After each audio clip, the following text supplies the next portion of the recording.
Sermon 3. Le salut qui nous est accordé n'a rien à voir avec la religion mondaine. Jean chapitre 4, versets 19 à 26. Seigneur, lui dit la femme, je vois que tu es prophète. Nos pères ont adoré sur cette montagne. Et vous dites, vous, que le lieu où il faut adorer est à Jérusalem. Femme, lui dit Jésus, crois-moi, l'heure vient où ce ne sera ni sur cette montagne, ni à Jérusalem que vous adorerez le Père. Vous adorez ce que vous ne connaissez pas. Nous adorons ce que nous connaissons, car le salut vient des Juifs. Mais l'heure vient, et elle est déjà venue, où les vrais adorateurs adoreront le Père en esprit et en vérité. Car ce sont là les adorateurs que le Père demande. Dieu est esprit, et il faut que ceux qui l'adorent en vérité et en esprit. La femme lui dit, je sais que le Messie doit venir, celui qu'on appelle Christ. Quand il sera venu, il nous annoncera toutes choses. Jésus lui dit, je le suis, moi qui te parle. Introduction. Après le retour de la première vague d'exilés juifs de leur captivité à Babylone, Zorobabel chercha à reconstruire le temple et demanda aux Samaritains d'y participer. Mais sa demande fut rejetée. En effet, les Samaritains étaient en conflit avec le temple de Jérusalem depuis pas moins de 200 ans au sujet de son emplacement. Car ils pensaient que le mont Gérizim était l'endroit où Abraham et Jacob avaient construit leur autel et que le temple aurait dû être construit à cet endroit plutôt qu'à Jérusalem. En l'an 128 avant Jésus-Christ, le temple construit sur le mont Gérizim a été détruit par un païen nommé Hyrcanus. Selon le Pentateuque, le mont Gérizim est l'endroit où Abraham a tenté de sacrifier Isaac, et c'est également là qu'il a rencontré Melchisédek, mais les Juifs ont défendu dès le début l'idée que Dieu devait être adoré à Jérusalem en se fondant sur le Deutéronome, chapitre 16, verset 2. Cela signifie qu'il y avait deux villes centrales concurrentes dans le même pays. À un moment donné, Israël a été divisé en deux pays, le royaume du Nord et le royaume du Sud. Et ce parce que Dieu a divisé Israël en deux royaumes à cause des péchés du roi Jéroboam. En conséquence, le lieu de culte de Dieu a également été divisé en deux endroits. La première vague de Juifs de retour de la captivité babylonienne a reconstruit le temple de Jérusalem. Des conflits ont suivi la construction du temple pendant 200 ans.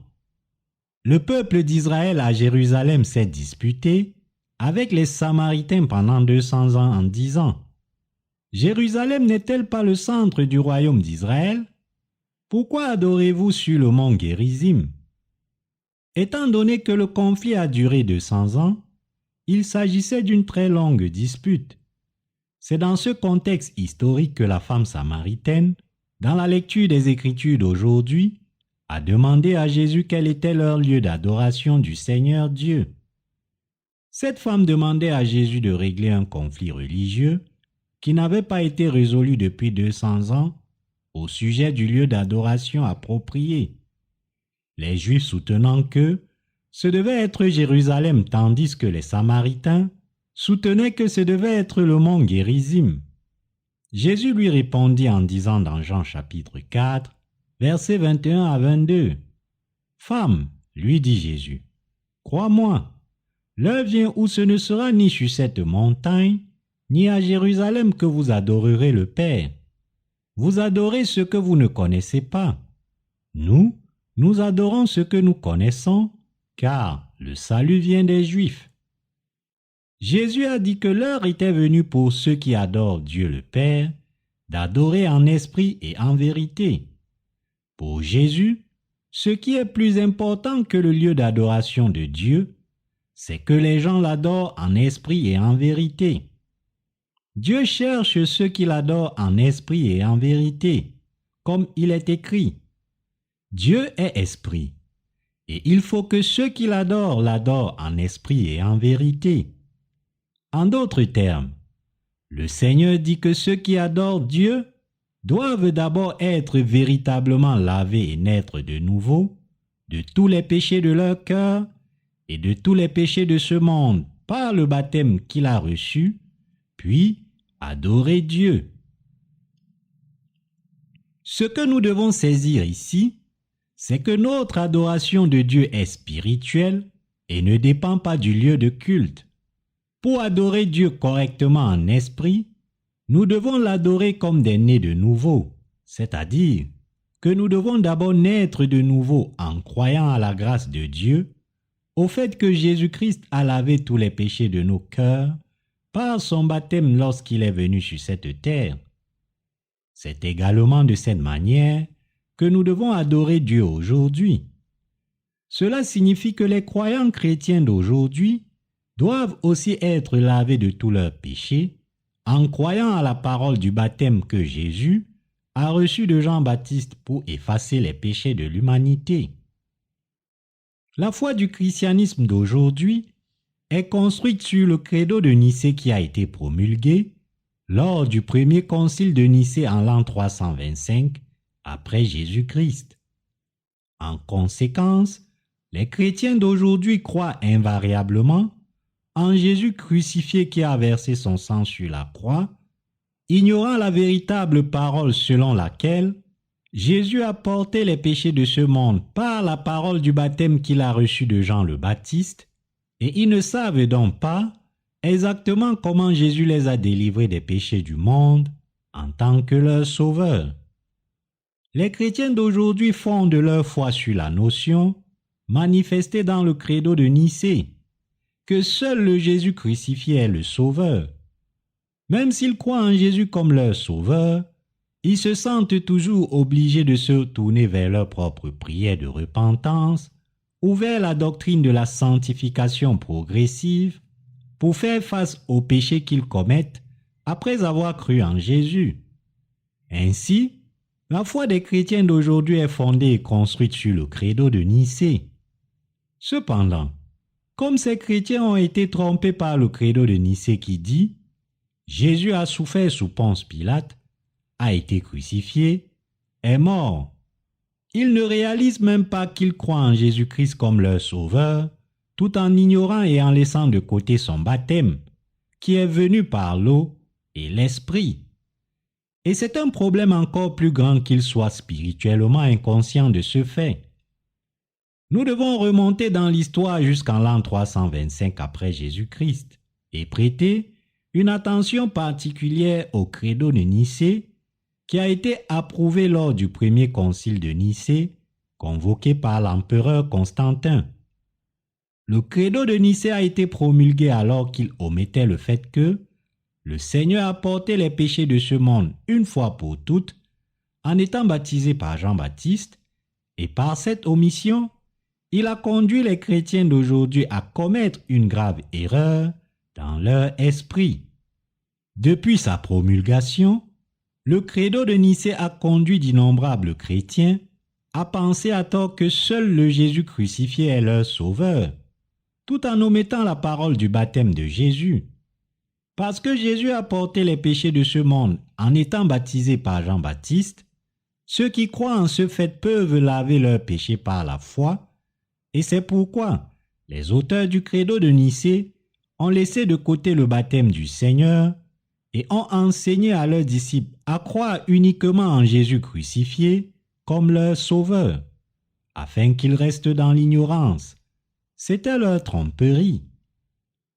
Lorsque les chrétiens d'aujourd'hui croient en Jésus comme leur sauveur, selon le credo de Nicée qui établit une norme de salut erronée, ils pensent que Jésus les a délivrés en étant crucifiés, mais en réalité, il leur manque un autre élément.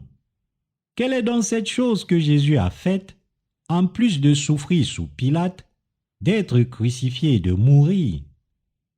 C'est quelque chose que le Seigneur a fait pour nous sauver de nos péchés, c'est-à-dire qu'il a porté les péchés de ce monde en se faisant baptiser par Jean-Baptiste dans le Jourdain. Pour que Jésus puisse nous délivrer de nos péchés, nous les pécheurs, il a dû porter les péchés de ce monde en se faisant baptiser par Jean-Baptiste avant d'être crucifié. Ce n'est qu'ensuite qu'il a pu aller à la croix et être crucifié, verser son sang, ressusciter d'entre les morts et ainsi achever l'œuvre de délivrance de chaque croyant des péchés du monde. Si Jésus avait été crucifié à mort sans avoir d'abord pris sur lui les péchés de ce monde, en étant baptisé par Jean-Baptiste, où seraient maintenant vos péchés et les miens? Seraient-ils dans nos cœurs ou sur le corps de Jésus?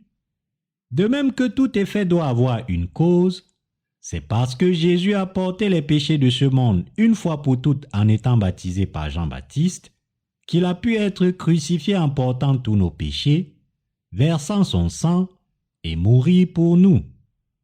Nous devons donc réaliser que Jésus a porté tous les péchés de ce monde, une fois pour toutes, en se faisant baptiser par Jean-Baptiste.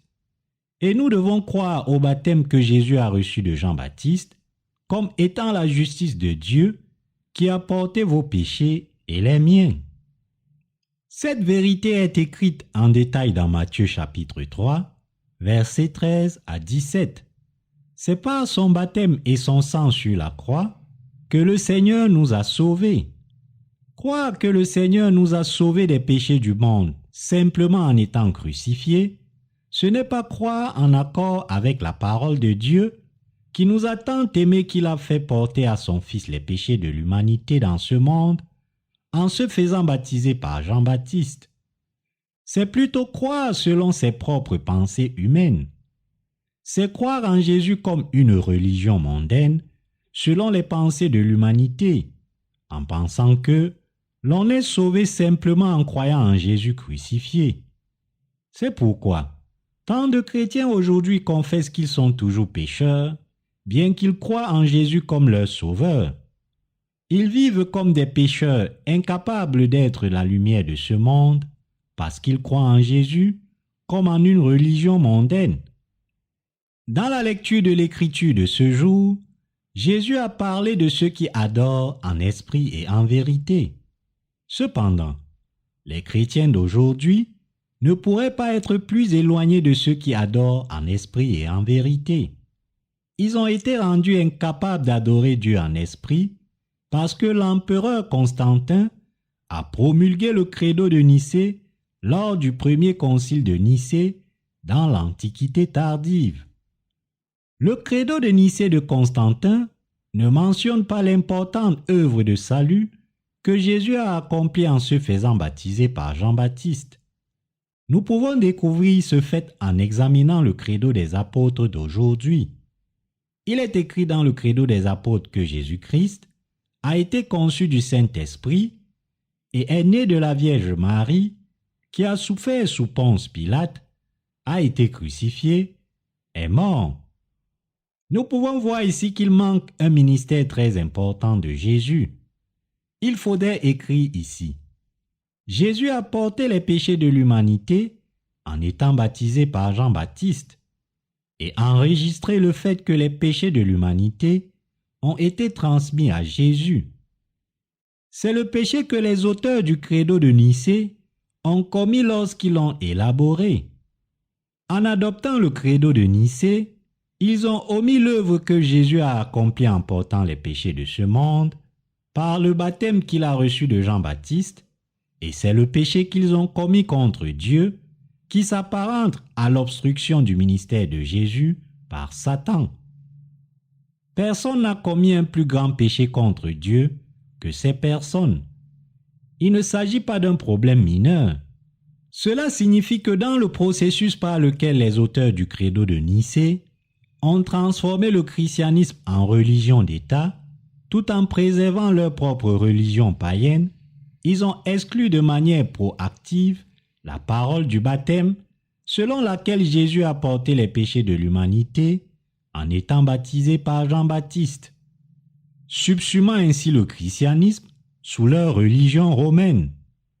Je le répète, il est absolument important que nous réalisions que l'empereur Constantin et les philosophes présidant le premier concile de Nicée ont intentionnellement omis la parole selon laquelle Jésus a porté les péchés de l'humanité en étant baptisé par Jean-Baptiste afin de satisfaire leur propre objectif.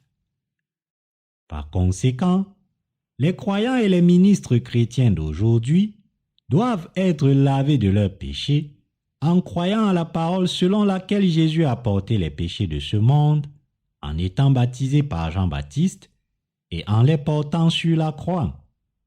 Si vous et moi voulons être libérés de nos péchés et que nous croyons en Jésus comme notre Sauveur, mais que nous oublions la parole selon laquelle il a porté les péchés de l'humanité en se faisant baptiser par Jean-Baptiste en l'an 30 après Jésus-Christ, nous serons à jamais incapables d'être lavés de nos péchés. Si nous devions tous croire en Jésus crucifié comme notre Sauveur, tout en ignorant son œuvre consistant à porter les péchés de ce monde une fois pour toutes, en se faisant baptiser par Jean-Baptiste, cela ne reviendrait guère plus qu'à croire en Jésus comme un autre des nombreux fondateurs religieux de ce monde. Si nous croyons en Jésus comme notre Sauveur de cette manière, sans tenir compte de son œuvre qui consiste à porter les péchés de ce monde, en se faisant baptiser par Jean-Baptiste, nous ne pourrons jamais transmettre les péchés de notre cœur à Jésus. Et nous resterons donc toujours des pécheurs.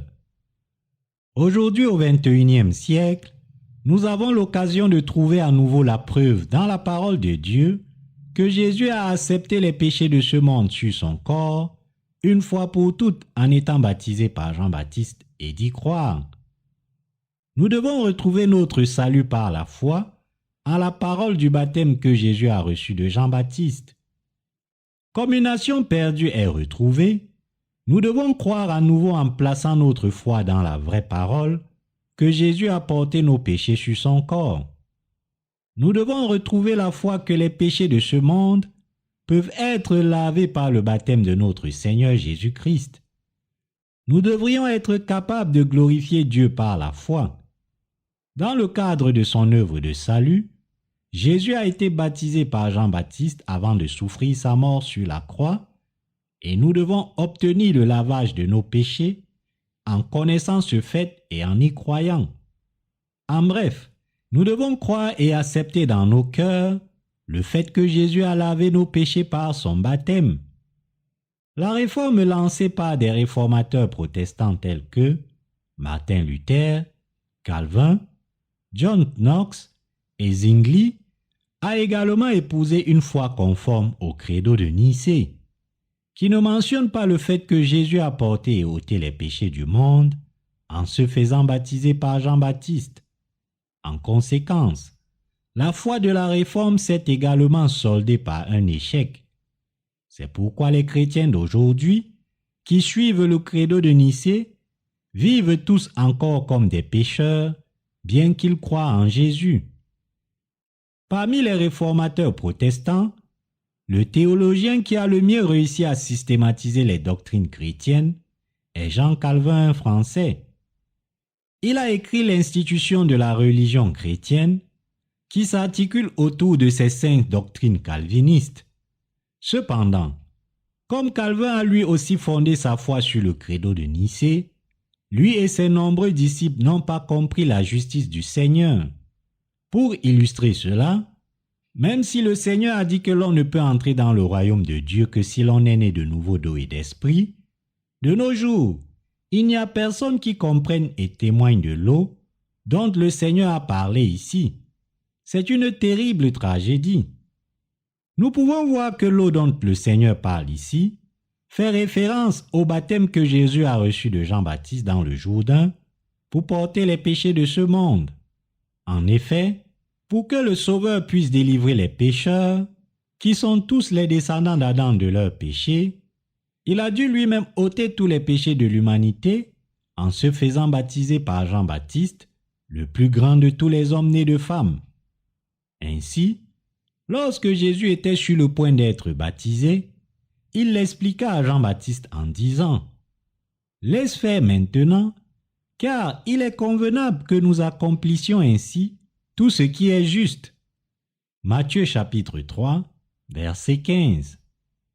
Comme le Seigneur a été baptisé par Jean-Baptiste pour nous, Dieu lui-même a porté les iniquités des pécheurs et il a permis aux êtres humains de transférer leurs péchés à Jésus. Cela signifie que Jésus a délivré l'humanité de ses péchés en étant baptisé par Jean-Baptiste et en portant ainsi tous les péchés du monde. Nous sommes maintenant capables de transmettre nos péchés à Jésus en croyant au baptême qu'il a reçu pour enlever les péchés de l'humanité. Voici la signification biblique de l'eau. Elle signifie que Jésus a porté nos péchés et les a lavés une fois pour toutes avec son eau. Cela signifie que le Seigneur, en tant que Fils du Dieu Trinitaire, a pris sur lui tous les péchés commis par les descendants d'Adam dans ce monde par son baptême. Nous ne devons jamais oublier le fait que nous ne pouvons tous naître de nouveau d'eau et d'esprit que si nous réalisons que le baptême de Jésus est l'œuvre par laquelle il a porté nos péchés une fois pour toutes. Si nous y croyons de tout notre cœur et si nous transmettons ainsi tous nos péchés à Jésus par la foi, il est absolument impératif que nous croyions cela.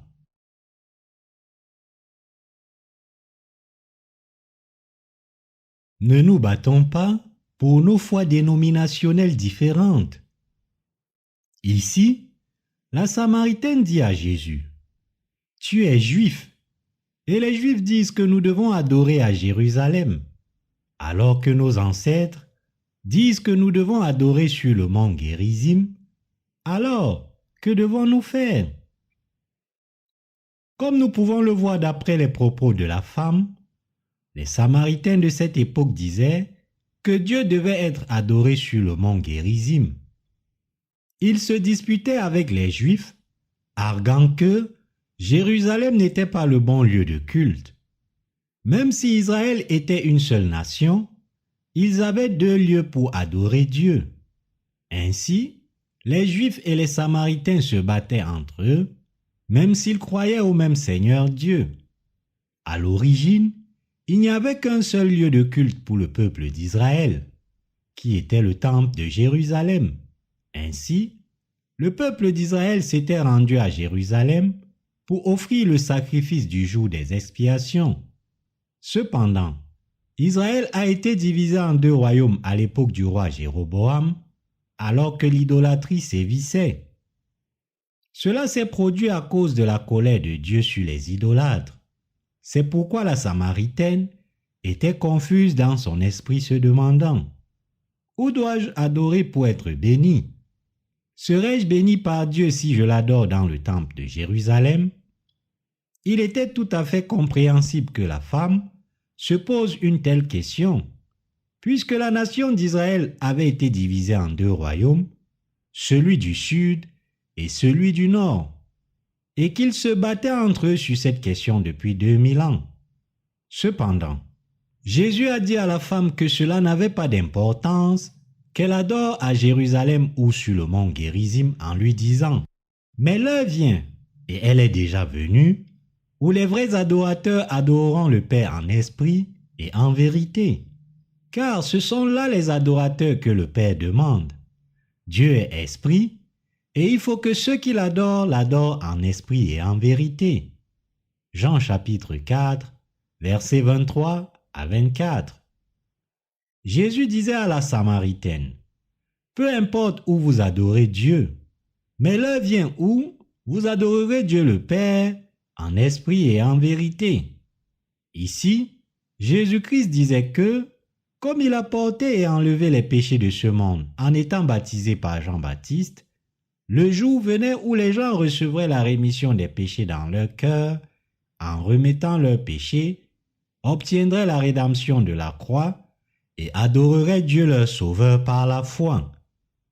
Parce que les gens d'aujourd'hui ont été influencés par le credo de Nicée, toute personne qui croit maintenant en Jésus reste un pécheur. C'est pourquoi Nous devons tous croire désormais que Jésus a porté les péchés du monde en étant baptisé par Jean-Baptiste, qu'il a versé son sang et qu'il a ainsi non seulement lavé tous nos péchés, mais qu'il en a aussi porté le châtiment, et que, par cette foi en Jésus comme notre Sauveur, nous devons laver les péchés de notre cœur, renaître et devenir justes, afin que rien ne nous manque pour adorer le Dieu saint. Comme on le dit souvent, il est important de partir du bon pied. De même, si nous voulons croire en Jésus comme notre Sauveur, nous devons rencontrer le Seigneur à travers la parole qui nous permet de naître de nouveau d'eau et d'esprit, comme le révèlent les 2 testaments de la Bible. Il n'y aurait alors aucun besoin pour les chrétiens de se battre pour des différences dénominationnelles ou doctrinales, comme ils le font de nos jours. En effet, chacun peut être lavé de ses péchés en croyant que le Jésus qui a accepté les péchés de l'humanité sur son propre corps est le Sauveur. Cependant, lorsque le credo de Nicée a été rédigé lors du premier concile de Nicée, en l'an 327 après Jésus-Christ, le baptême de Jésus a été omis de ce credo afin que les gens ne sachent pas qu'il a porté les péchés de l'humanité une fois pour toutes en étant baptisé par Jean-Baptiste. En conséquence, les chrétiens en sont venus à ne croire qu'en Jésus crucifié, sans la parole du baptême par lequel il a reçu les péchés de l'humanité par Jean-Baptiste. Et cela s'est poursuivi jusqu'à ce jour. Parce que tant de chrétiens ne connaissent que le Jésus crucifié, qui est mort sur la croix, ils croient en lui sans réaliser à quel point ils devaient être reconnaissants qu'il ait porté leurs péchés en étant baptisé par Jean-Baptiste. C'est pourquoi ils vivent toujours comme des pécheurs sans voir le moindre changement par rapport à l'époque où ils ne croyaient pas en Jésus.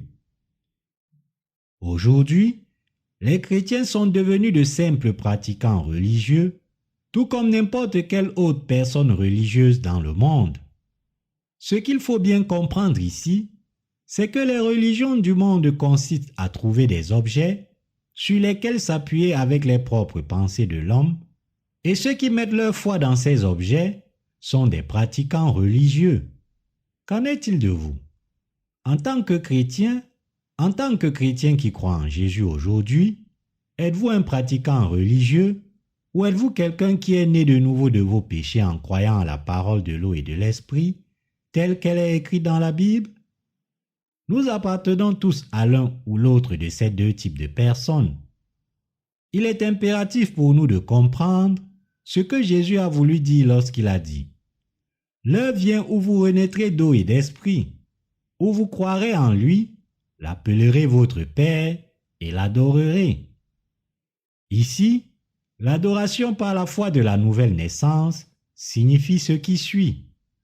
Lorsque le Seigneur est venu sur cette terre, il convenait qu'il aille voir Jean-Baptiste et se faire baptiser par lui à l'âge de 30 ans pour accomplir toute la justice de Dieu. Jésus devait porter les péchés de l'humanité en étant baptisé par Jean-Baptiste. Ici, le fait que Jésus-Christ ait reçu le baptême de Jean-Baptiste signifie qu'il a porté les péchés de ce monde sur son propre corps et l'a livré selon la volonté de Dieu le Père. C'était le but pour lequel Dieu le Père avait envoyé son Fils sur cette terre. Dieu a donc fait en sorte que Jésus prenne en charge tous les péchés de l'humanité une fois pour toutes, en se faisant baptiser par Jean-Baptiste à l'âge de 30 ans. Jésus a accepté les péchés de l'humanité sur son corps en se faisant baptiser pour accomplir la volonté de Dieu le Père, que son Fils devienne la propitiation de l'humanité. À l'époque de l'Ancien Testament, lorsqu'un pécheur cherchait à se présenter devant Dieu, il devait d'abord apporter une offrande sacrificielle, lui transmettre ses péchés en posant ses mains sur sa tête et la tuer par l'intermédiaire des prêtres.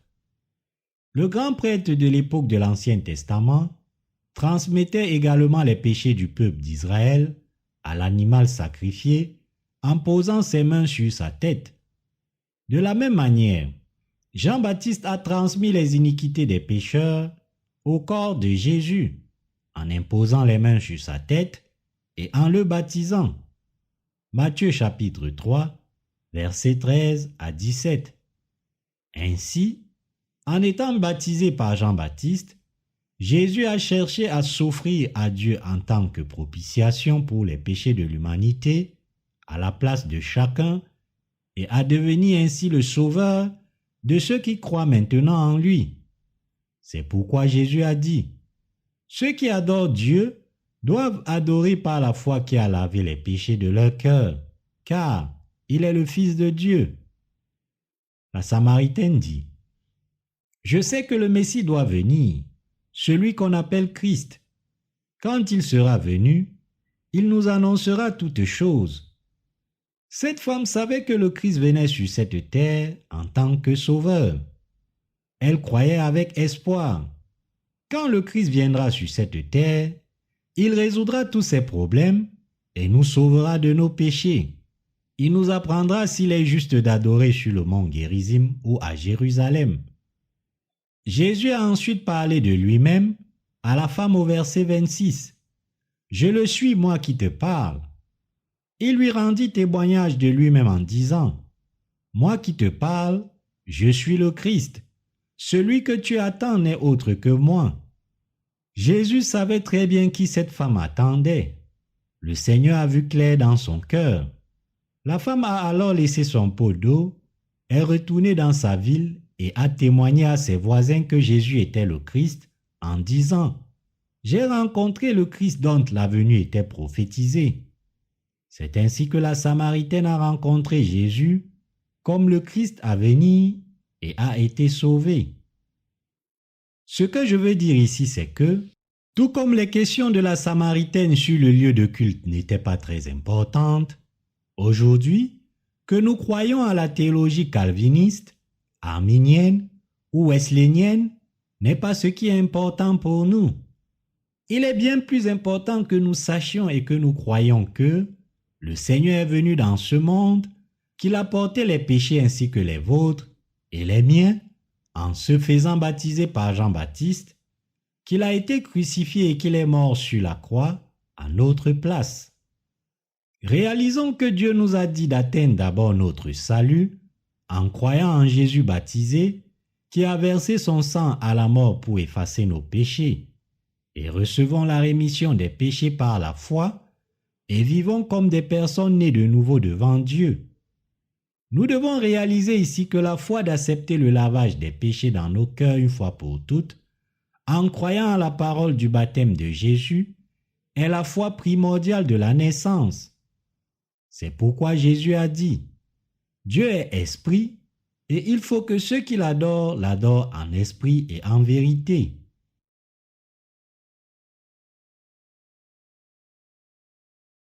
Jésus est le véritable Christ pour nous tous. La foi religieuse mondaine que nous connaissons tous est différente de la vérité du salut qui proclame que Jésus nous a bénis pour que nous naissions de nouveau en portant les péchés de ce monde et en les lavant par le baptême qu'il a reçu de Jean-Baptiste. Nous devons saisir clairement ce fait ici. Croire en la croix de Jésus selon nos propres pensées revient à croire en nos propres pensées. Lorsque de telles personnes croient également au salut que Jésus nous a donné selon la norme de leurs pensées, elles finissent par croire en une religion de leur propre fabrication. Par conséquent, si quelqu'un croit en Jésus selon ses propres pensées, cette personne se transformera en pratiquant de la religion mondaine et deviendra finalement un persécuteur des disciples de Jésus.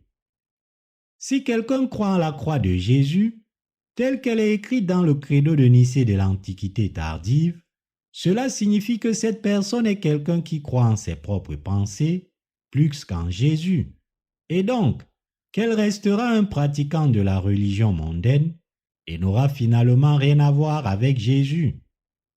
Pourquoi? C'est parce que ces personnes ont choisi Jésus crucifié et croient en lui en tant que sauveur simplement comme une religion de ce monde, et leur but n'est rien de plus que de mener une vie vertueuse dans ce monde. Ainsi, Ils ne pensent pas qu'il y ait quelque chose de mal à croire en Jésus comme une question de religion. Ainsi, lorsque les chrétiens de ce monde croient en Jésus comme leur sauveur, ils le font en adaptant leurs croyances à leurs propres pensées de la chair. Dans une religion mondaine, tout ce qui compte, c'est que l'on croit en Jésus. Et le fait que cette personne soit née de nouveau ou non n'est pas une question importante. C'est parce que les chrétiens de nos jours ne croient tous qu'en la croix de Jésus, comme le montre le credo de Nicée. Cependant, c'est toute une autre affaire lorsque nous cherchons tous à croire selon la parole de Dieu révélée dans les 2 testaments de la Bible. C'est parce que nous croyons que Jésus a porté nos péchés en étant baptisé par Jean-Baptiste et crucifié, et que nous croyons en ce Jésus comme notre Sauveur. C'est parce que cette vérité de la nouvelle naissance est écrite dans la parole de Dieu. Nous savons que la parole de Dieu est très différente de nos pensées de la chair. Ainsi, c'est lorsque nous croyons au baptême de Jésus et sa crucifixion tels qu'ils sont écrits dans la Bible que nous pouvons atteindre notre véritable salut. À l'heure actuelle, ceux qui croient en Jésus selon leurs propres pensées uniquement comme une question de religion croient qu'ils peuvent être sauvés s'ils croient simplement à la crucifixion de Jésus. Cependant, le Seigneur dit dans la Bible que quiconque veut naître de nouveau doit croire que Jésus a porté les péchés de ce monde une fois pour toutes en étant baptisé par Jean-Baptiste et qu'il a ainsi lavé tous nos péchés une fois pour toutes. Ainsi, nous pouvons voir que les pensées de Jésus sont complètement différentes de nos pensées charnelles et qu'il nous dit qu'il nous a sauvés de tous nos péchés en se baptisant et en versant son sang.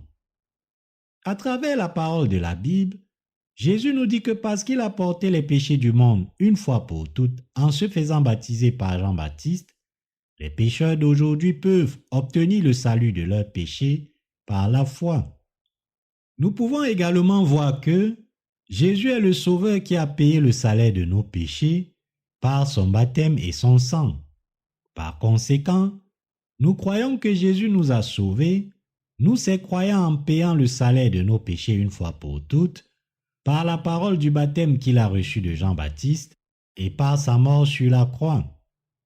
Nous pouvons obtenir le salut de tous nos péchés en croyant en l'expiation du Seigneur faite par son baptême et son sang.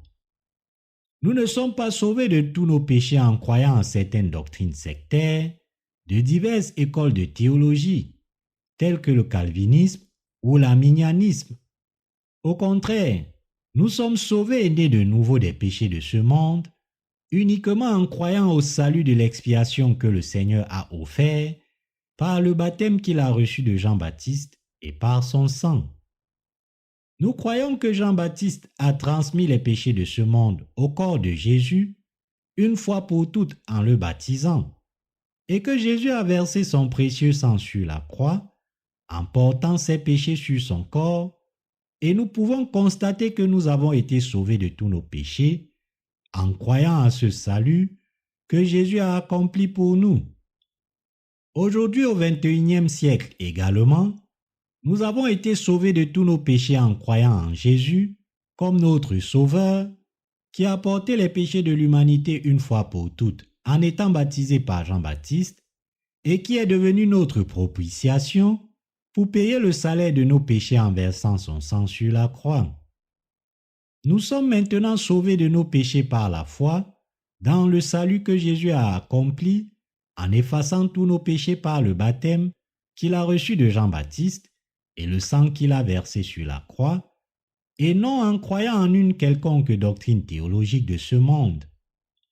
En fait, c'est seulement le clergé des églises mondaines d'aujourd'hui qui a besoin d'idées théologiques. Pour nous les pécheurs, les doctrines théologiques sont totalement inutiles lorsqu'il s'agit d'obtenir le salut de nos péchés. Cela signifie que nous ne pouvons être sauvés qu'en croyant au baptême que Jésus a reçu de Jean-Baptiste et à la condamnation des péchés qu'il a portés. N'est-ce pas le cas? Nous pouvons maintenant naître de nouveau en croyant à la parole évangélique de l'eau et de l'esprit, écrite dans la Bible. Nous pouvons être délivrés de tous nos péchés par la foi dans le salut que Jésus a accompli en croyant qu'il a porté les péchés de ce monde une fois pour toutes, en étant baptisé par Jean-Baptiste, et qu'il nous a maintenant sauvés de nos péchés par le précieux sang qu'il a versé sur la croix. Pour les croyants ordinaires, les doctrines ou formations théologiques sont totalement inutiles. Ce n'est qu'en croyant que notre Seigneur a porté les péchés de ce monde, en étant baptisé par Jean-Baptiste, et dans l'offrande sacrificielle que le Seigneur a faite, en versant son sang sur la croix, que nous pouvons recevoir la rémission des péchés. Il est absolument important que nous soyons tous clairs sur ce point. Dès le début de sa vie publique, Jésus a porté les péchés de ce monde une fois pour toutes, en étant baptisé par Jean-Baptiste, et le Seigneur est devenu notre propitiation par le précieux sang qu'il a versé sur la croix. Nous devons réaliser ici qu'en croyant que ce Seigneur est notre Sauveur, nous pouvons avoir la même foi que les saints de l'Église primitive. De nos jours, de nombreux chrétiens sont fatigués des credos théologiques, des prières de repentance ou de la doctrine de la sanctification progressive prônée par différentes dénominations. Certains d'entre nous avaient l'habitude d'offrir des prières de repentance ou de mettre leur foi dans la doctrine de la sanctification progressive pour essayer d'être sauvés de leurs péchés. Mais de telles croyances doctrinales étaient complètement inutiles pour purifier nos péchés. Quelle que soit la formation théologique que vous ayez reçue, ces choses ne sont d'aucune utilité lorsqu'il s'agit d'avoir la foi approuvée par Jésus. On ne peut obtenir le salut qu'en croyant que notre Seigneur a porté tous les péchés du monde, une fois pour toutes par le baptême qu'il a reçu de Jean-Baptiste, dans le Jourdain, qu'il a payé le salaire de nos péchés une fois pour toutes, avec le précieux sang qu'il a versé sur la croix, et que cela constitue notre salut. Parmi les laïcs de ce monde, il y a maintenant beaucoup de croyants qui, bien que n'ayant pas étudié la théologie, ont été sauvés de tous leurs péchés en croyant que Jésus a porté les péchés de ce monde une fois pour toutes par le baptême qu'il a reçu de Jean-Baptiste et le sang qu'il a versé sur la croix. De nos jours, ce sont surtout les pasteurs qui ont étudié la théologie, qui croient aux doctrines théologiques et qui se vantent de la supériorité de leur propre théologie. Nous devons cependant réaliser que les croyants ordinaires sont nés de nouveau de tous leurs péchés en croyant en la vérité que Jésus a porté et lavé les péchés de ce monde en étant baptisé par Jean-Baptiste.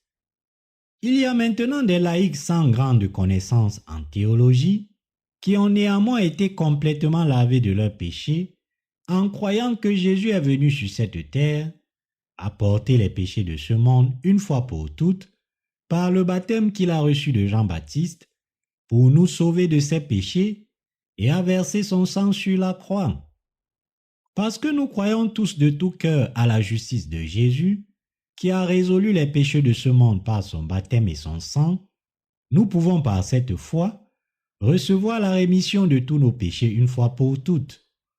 Le théologien Calvin nous a-t-il sauvés des péchés de ce monde? Le fondateur de l'arminianisme nous a-t-il sauvés des péchés de ce monde une fois pour toutes? Non. Tous ces gens ne sont que des salariés qui utilisent leur propre doctrine théologique pour gagner plus d'argent. Le Seigneur veut maintenant que nous croyions à la parole évangélique de l'eau et de l'esprit. Qu'en est-il de vous? Connaissez-vous vraiment le fait que Jésus a porté les péchés de ce monde une fois pour toutes, en se faisant baptiser par Jean-Baptiste?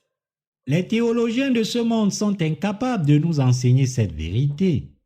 Malgré cela, de nombreux pasteurs se complaisent dans l'arrogance, comme s'ils pouvaient sauver les pécheurs de ce monde de leurs péchés, s'enorgueillissant d'avoir étudié la théologie calviniste. Même s'ils ne connaissent pas l'évangile du baptême du Seigneur et de sa croix, ils prétendent le connaître. Ils sont prétentieux. comme s'ils étaient les frères et sœurs de Jésus, et comme s'ils avaient hérité de son autorité spirituelle. Cependant, en réalité, ces pasteurs doivent eux aussi être lavés de leurs péchés en croyant en Jésus qui a été baptisé par Jean-Baptiste. Pourtant, bien qu'ils soient eux-mêmes dans une situation aussi désastreuse, et malgré le fait qu'ils ignorent la vérité du salut selon laquelle Jésus a porté les péchés de ce monde en étant baptisé par Jean-Baptiste, ils essaient toujours de dominer les âmes de leur congrégation avec les réductions théologiques qu'ils ont apprises au séminaire. Ces personnes ne connaissent même pas la parole évangélique du salut que le Seigneur a établi par le baptême qu'il a reçu et le sang qu'il a versé sur la croix pour l'humanité. Alors, comment pourriez-vous vous laisser opprimer spirituellement par de telles personnes? Ils disent à leurs fidèles, « Pourquoi n'apprenez-vous pas ce que je vous enseigne, alors que vous ne savez rien des doctrines théologiques? » De telles personnes ne sont rien d'autre que des fraudeurs qui vous mentent. Ne tremblez pas devant eux, car ce ne sont que des escrocs qui cherchent à enrichir leur propre vie en dominant leur congrégation et en escroquant les dons de l'Église. Vous devez réaliser ici que les chrétiens du monde entier vivent comme des pécheurs parce qu'ils ne croient pas au fait que le Seigneur a porté les péchés de l'humanité par son baptême. Et ces chrétiens deviennent les ennemis de Dieu. J'espère donc et je prie pour qu'à partir de maintenant, vous écoutiez attentivement la parole de l'eau et de l'esprit dont parle la Bible, que vous y croyiez et que vous atteigniez ainsi votre salut. Aucun pécheur n'a besoin de Calvin, d'Arminius, de Livingstone ou de toute autre doctrine épousée par d'autres théologiens. Les pécheurs n'ont besoin que du salut que Jésus a accompli en portant les péchés de ce monde par le baptême qu'il a reçu de Jean-Baptiste et en versant son sang. Selon les deux testaments de la Bible, Jésus est le sauveur des pécheurs. Lorsque Dieu a créé les cieux et la terre au commencement, Jésus-Christ était le Dieu de la parole qui a créé toutes choses. C'est lui qui a créé Adam et Ève, les ancêtres de tous les êtres humains. Lorsqu'Adam et Ève ont péché en ne croyant pas à la parole de Dieu, ils se sont éloignés de ce qui avait été une relation très étroite avec lui. Jésus est venu sur cette terre, incarné dans la chair d'un homme, en obéissant à la volonté de Dieu le Père. Après être venu sur cette terre, Jésus-Christ, le Fils de Dieu, a porté les péchés de l'humanité par le baptême qu'il a reçu de Jean-Baptiste à l'âge de 30 ans, a versé son sang jusqu'à la mort sur la croix et a ainsi résolu tous nos péchés maintenant. C'est le sacrifice d'expiation que le Seigneur a fait pour nous, les pécheurs. Jésus a été baptisé par Jean-Baptiste, a été crucifié, a versé son sang et est mort sur la croix. Cela signifie que Jésus est devenu notre propitiation et a payé le salaire de nos péchés en étant baptisé et en versant son sang jusqu'à la mort. Ainsi, parce que le salaire des péchés de l'humanité a été payé par le baptême et le sang du Seigneur, nous pouvons maintenant être sauvés de tous nos péchés par la foi en la parole évangélique de l'eau et de l'esprit donnée par Dieu. Le Seigneur est notre Sauveur qui nous a délivrés des péchés de ce monde en portant nos péchés par le baptême qu'il a reçu de Jean-Baptiste et en payant le salaire de nos péchés avec le précieux sang qu'il a versé sur la croix. C'est Jésus qui a payé le salaire de nos péchés par le baptême qu'il a reçu de Jean-Baptiste et par le sang qu'il a versé. Par conséquent, c'est en croyant en l'œuvre juste de Jésus que nous pouvons entrer dans le royaume de Dieu. Le Seigneur est le grand prêtre du royaume des cieux et le Messie qui nous a sauvés. Jésus est le Sauveur et le Seigneur des cieux, et il est notre Rédempteur éternel qui est venu sur cette terre et a payé le salaire de nos péchés avec l'eau de son baptême et son sang. Il est le Seigneur de la vie qui nous a donné une nouvelle vie. Il est venu nous chercher comme la vraie lumière Il a chassé toutes les ténèbres de nos péchés, une fois pour toutes par son baptême et son sang, et il a fait de nous les enfants de la lumière. Sans la vérité du salut de Jésus, quel théologien dans ce monde et quelle doctrine théologique peut jamais nous sauver, nous qui étions tous tombés dans le péché des péchés du monde? Il n'y en a pas. Celui qui nous a maintenant rendus sans péché, alors que nous étions pécheurs, n'est autre que Jésus-Christ. Le théologien Calvin a élaboré la doctrine de l'élection inconditionnelle. Il soutenait que Dieu avait choisi certaines personnes pour le salut, mais pas d'autres. Lorsque nous nous tournons vers l'œuvre de Calvin, nous le voyons expliquer sa doctrine de l'élection inconditionnelle en faisant référence à Jacob et Ésaü dans la Bible. Lorsque les deux enfants étaient dans le ventre de leur mère, Dieu a dit « L'aîné servira le cadet, et j'ai aimé Jacob, mais j'ai haï Ésaü. » Calvin a fait valoir que, puisque Dieu a choisi d'aimer l'un et de haïr l'autre de cette manière, avant que les deux enfants ne soient nés dans ce monde, de la même manière, certains d'entre nous ont été choisis par Dieu, tandis que d'autres n'ont pas été choisis, bien avant notre naissance dans ce monde. Ainsi, selon Calvin, certaines personnes sont les élus de Dieu, tandis que d'autres ont été prédestinées à ne pas atteindre le salut, car elles n'ont pas été choisies. Il s'agit cependant d'une interprétation erronée de la parole de Dieu, issue de la lecture arbitraire de Calvin lui-même. Nous devons réaliser ici que Dieu n'a pas dit une chose aussi étroite d'esprit, car il est un Dieu juste et équitable. Il est écrit « Car Dieu a tant aimé le monde qu'il a donné son Fils unique, afin que quiconque croit en lui ne périsse point, mais qu'il ait la vie éternelle. » Jean 3,16. Cela signifie que lorsque Jésus est venu sur cette terre, il a porté tous les péchés de tous les habitants de ce monde en se faisant baptiser par Jean-Baptiste et a été condamné pour tous les péchés de l'humanité par le précieux sang qu'il a versé sur la croix, car il aimait tout le monde.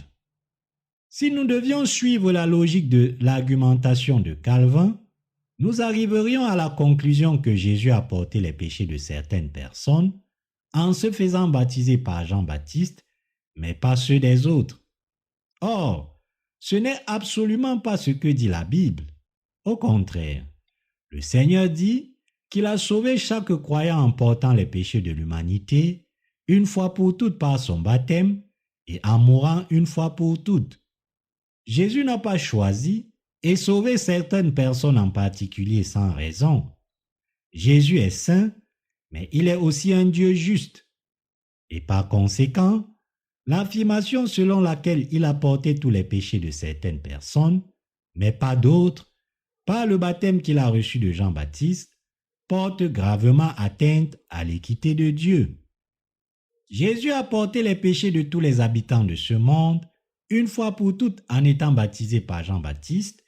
Il a payé le salaire de tous les péchés de tous par le sang qu'il a versé et la mort qu'il a subie sur la croix, et il a ainsi sauvé tous ses croyants. Il est écrit dans Hébreux 10, versets 13 à 14, « Attendant désormais que ses ennemis soient devenus son marchepied, car, par une seule offrande, il a amené à la perfection pour toujours ceux qui sont sanctifiés. » Dieu dit ici que son Fils a assumé les péchés de ce monde par le baptême qu'il a reçu de Jean-Baptiste et que le Fils a payé le salaire des péchés de l'humanité par son sang sur la croix. Tournons-nous à nouveau vers Jean chapitre 3 verset 16 ici. « Car Dieu a tant aimé le monde qu'il a donné son Fils unique, afin que quiconque croit en lui ne périsse point, mais qu'il ait la vie éternelle. » Comme Dieu lui-même a porté les péchés de tous les habitants de ce monde, une fois pour toutes, en étant baptisé par Jean-Baptiste et en versant son sang jusqu'à la mort sur la croix, Dieu le Père a résolu le problème de tous les péchés, de tous ceux qui croient en ce fait, et les a acceptés comme ses propres enfants. Cependant, Alors que certaines personnes acceptent dans leur cœur chaque parole de salut que Dieu a préparée pour eux en naissant de nouveau d'eau et d'esprit, d'autres ne le font pas. Néanmoins, ceux qui acceptent que Jésus a porté les péchés de ce monde et les a lavés une fois pour toutes en se faisant baptiser par Jean-Baptiste sont sauvés de tous leurs péchés. Lorsque ces personnes sont sauvées de leurs péchés, la véritable parole selon laquelle Jésus a effectivement porté leurs péchés et les a lavés par le baptême qu'il a reçu de Jean-Baptiste reste leur preuve, et elles sont donc capables d'entrer au ciel par la foi, car leur cœur est lavé de leurs péchés. En revanche, ceux qui n'acceptent pas dans leur cœur que le baptême de Jésus était destiné à porter leurs péchés ne peuvent pas recevoir le lavage des péchés préparé par le Seigneur, et par conséquent, ils seront jetés en enfer avec leurs péchés, restés intacts dans leur cœur. Parce que ces personnes n'ont pas accepté dans leur cœur le fait que Jésus-Christ a porté tous leurs péchés et les a lavés une fois pour toutes, en se faisant baptiser par Jean-Baptiste, elles restent des pécheurs qui s'opposent à l'amour de Dieu pour finir en enfer.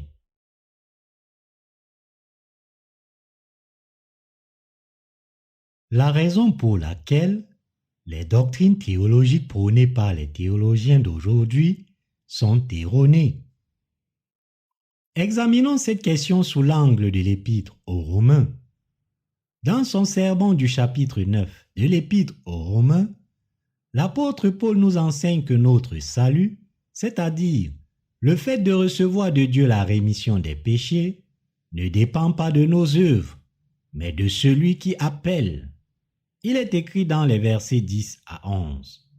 Et de plus, il en fut ainsi de Rebecca, qui conçut du seul Isaac notre père, car, quoique les enfants ne fussent pas encore nés, et qu'ils n'eussent fait ni bien ni mal, afin que le dessein d'élection de Dieu subsistât sans dépendre des œuvres, et par la volonté de celui qui appelle. Nous avons tous été conçus dans le ventre de nos mères et sommes nés après 40 semaines. Et nous poursuivons maintenant notre vie dans ce monde. La volonté de Dieu n'est pas que certains d'entre nous soient sauvés par son élection inconditionnelle, tandis que d'autres ne le sont pas.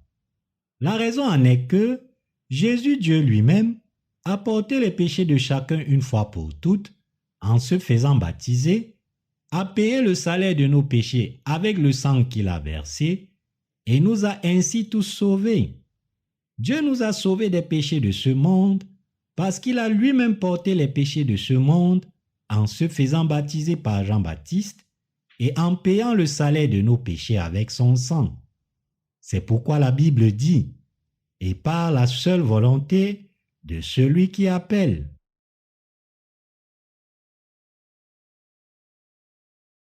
Qui Dieu appelle-t-il alors? Dieu appelle les gens comme Jacob. Il appelle des personnes qui, comme Jacob, sont pleines de défauts, de mensonges et de trahisons, et qui ne peuvent vivre seules sans Dieu. Et c'est à ces personnes que Dieu accorde la grâce du salut pour devenir ses enfants. Dieu a dit, « Je ferai miséricorde à qui je fais miséricorde, et j'aurai compassion de qui j'ai compassion. » Romains chapitre 9, verset 15.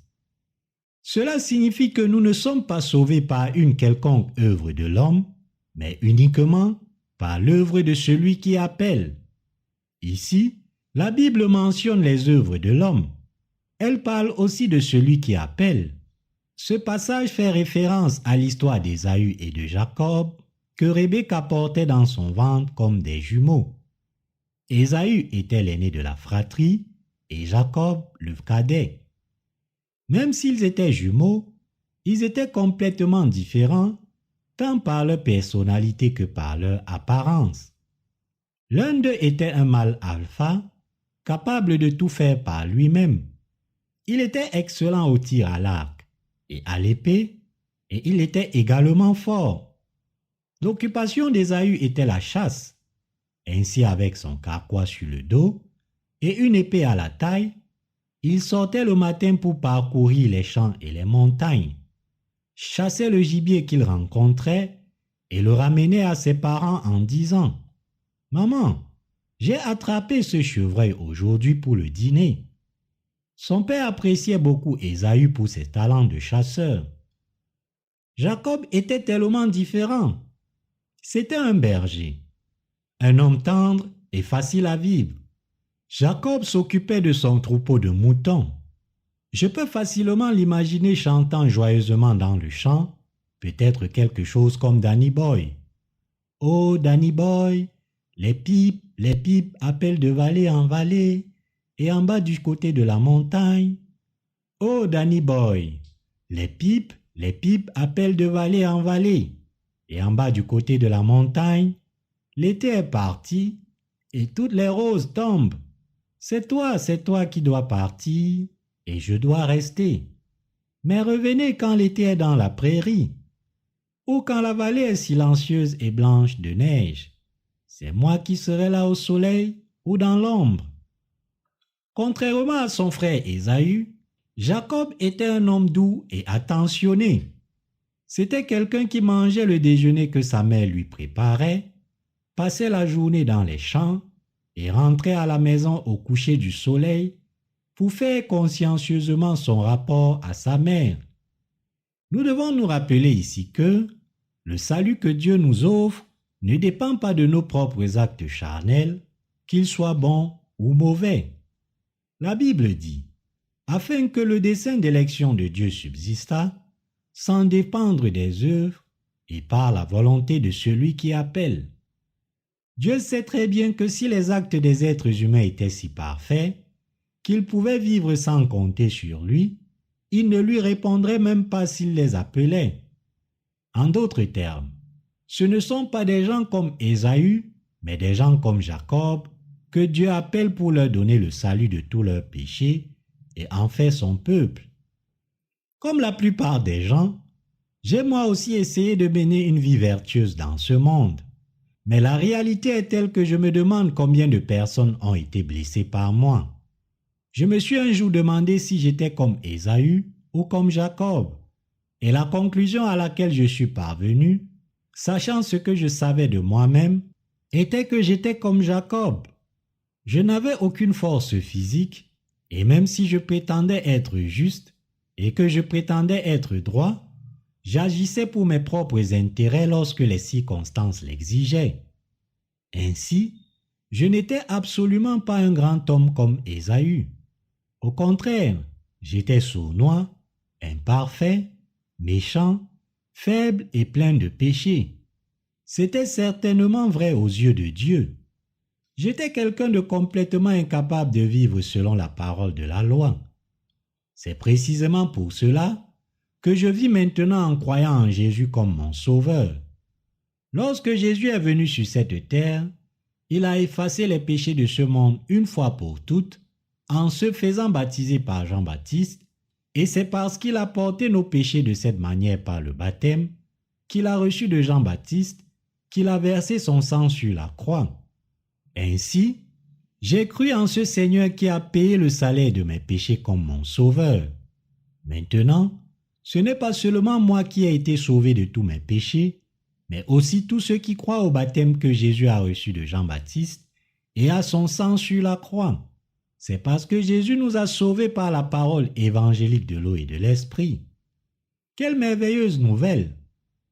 Pour nous sauver, Dieu a effacé tous nos péchés en envoyant son Fils dans ce monde et en lui faisant recevoir le baptême de Jean-Baptiste. Aux yeux de Dieu, les personnes vivant sur cette terre sont de deux types. Ils sont soit du type Ésaü, soit du type Jacob. Ceux qui se tiennent devant Dieu et reçoivent ses bénédictions sont tous de type Jacob. Aucun de ceux qui reçoivent de Dieu la rémission de leurs péchés n'est du type d'Ésaü, le frère aîné de Jacob. Ceux qui sont du type d'Ésaü, des gens prétentieux, ne répondent pas à Dieu même lorsqu'il les appelle. Les êtres humains sont si faibles que s'ils sont piqués par un moustique infecté par le virus de l'encéphalite, cela peut les faire frissonner en plein été. Même au cœur de l'été, ils se couvrent d'épaisses couvertures à la recherche de chaleur. Mais dès qu'ils reçoivent un traitement médical approprié, ils se remettent sur pied immédiatement. Les êtres humains sont des êtres si fragiles. Cependant, il y a des gens dont le cœur est du type d'Ésaü. Elles se considèrent comme physiquement et mentalement fortes et intelligentes, se disant « Voilà qui je suis. Si je le veux, je peux gagner sur n'importe qui. Je peux tromper n'importe qui et m'attaquer à n'importe qui. » Ceux qui sont dans cet état d'esprit sont du type d'Ésaü. Dieu ne regarde pas nos actes, mais il regarde nos cœurs. Parmi les chrétiens d'aujourd'hui, ceux qui vivent en comptant sur eux-mêmes plutôt que sur la justice de Dieu sont du type d'Ésaü. Même lorsqu'on leur dit que Jésus a porté les péchés de ce monde, en se faisant baptiser et en versant son sang pour les sauver de ses péchés, ils ne croient pas en ce Jésus comme leur sauveur. Jésus est notre véritable sauveur qui est venu sur cette terre a porté les péchés de l'humanité une fois pour toutes, en étant baptisé par Jean-Baptiste, et a payé le salaire de nos péchés en versant son sang sur la croix. C'est en croyant en un tel Seigneur, comme notre Sauveur, que nous sommes sauvés de tous nos péchés. Notre Seigneur nous dit « Venez à moi vous tous qui êtes fatigués et chargés, et je vous donnerai du repos. » Jésus nous dit maintenant « Vous tous qui êtes chargés de vos péchés, vous tous pécheurs, qui luttez pour continuer à vivre dans ce monde, venez à moi, et je vous donnerai du repos. » Le Seigneur a porté nos péchés une fois pour toutes. Par le baptême qu'il a reçu de Jean-Baptiste, il a été crucifié, il a versé son sang sur la croix, et il a payé tout le salaire de nos péchés en portant leur condamnation, afin de pouvoir nous sauver.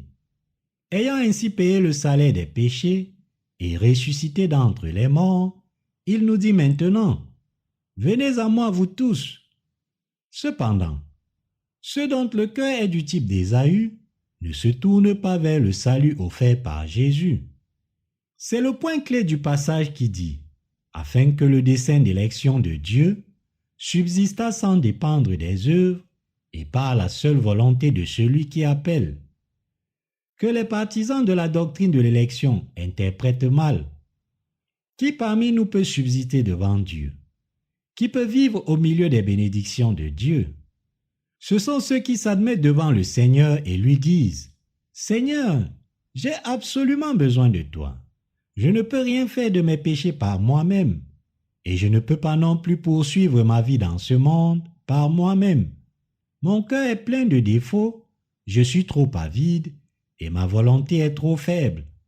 Tout comme mon corps est trop faible, j'ai absolument besoin de ta grâce de salut dans ma vie et de la parole de salut que tu m'as donnée, car tu m'as sauvé par ton baptême et par ton sang.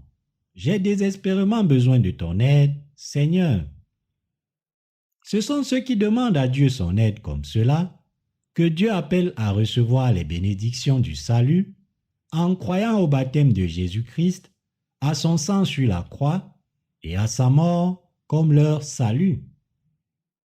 Que nous nous appuyons sur le baptême de Jésus-Christ et sur son sang signifie que nous nous appuyons sur la grâce du salut que le Seigneur nous a accordée et que nous y croyons. Autrement dit, nous nous appuyons sur le Seigneur par la foi pour la rémission des péchés de nos âmes. Nous appuyer sur Jésus, c'est avoir confiance en son salut en disant « Seigneur, je compte sur ta justice et ton amour. Je crois que tu m'as délivré de mes péchés et je crois au baptême que tu as reçu et au sang que tu as versé. Donne-moi la foi, Seigneur, pour que je parvienne au salut de mes péchés et aide-moi à poursuivre ma vie. » Jésus-Christ se réjouit de ceux qui comptent ainsi sur lui en leur disant à propos de leurs péchés « Je me suis occupé aussi de vos péchés. J'ai payé tout le salaire de vos péchés en étant baptisé par Jean-Baptiste et en versant mon sang sur la croix. C'est donc par la foi que nous sommes sauvés, en croyant au baptême de Jésus-Christ et à son sang, qui constitue sa justice. Parmi toutes ces personnes innombrables, le Seigneur donne le salut des péchés de l'humanité à ceux qui implorent l'aide de Dieu et lui demandent d'effacer leurs péchés. À l'opposé, certaines personnes ne s'appuient pas sur la justice de Dieu disant « Je n'ai pas besoin de Dieu, je préfère croire à ma propre force plutôt qu'en Dieu. » Même si le Seigneur a fait sa part et effacé les péchés de ces personnes une fois pour toutes, avec la parole évangélique de l'eau et de l'esprit, puisque ces personnes refusent de croire au baptême et au sang juste de Jésus, il n'y a pas grand-chose que le Seigneur puisse faire pour elles.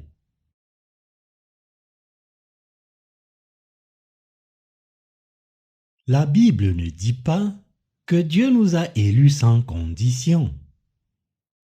Lorsque nous jetons un coup d'œil à la théologie calviniste de l'élection inconditionnelle, il peut sembler au prime abord qu'elle soit juste.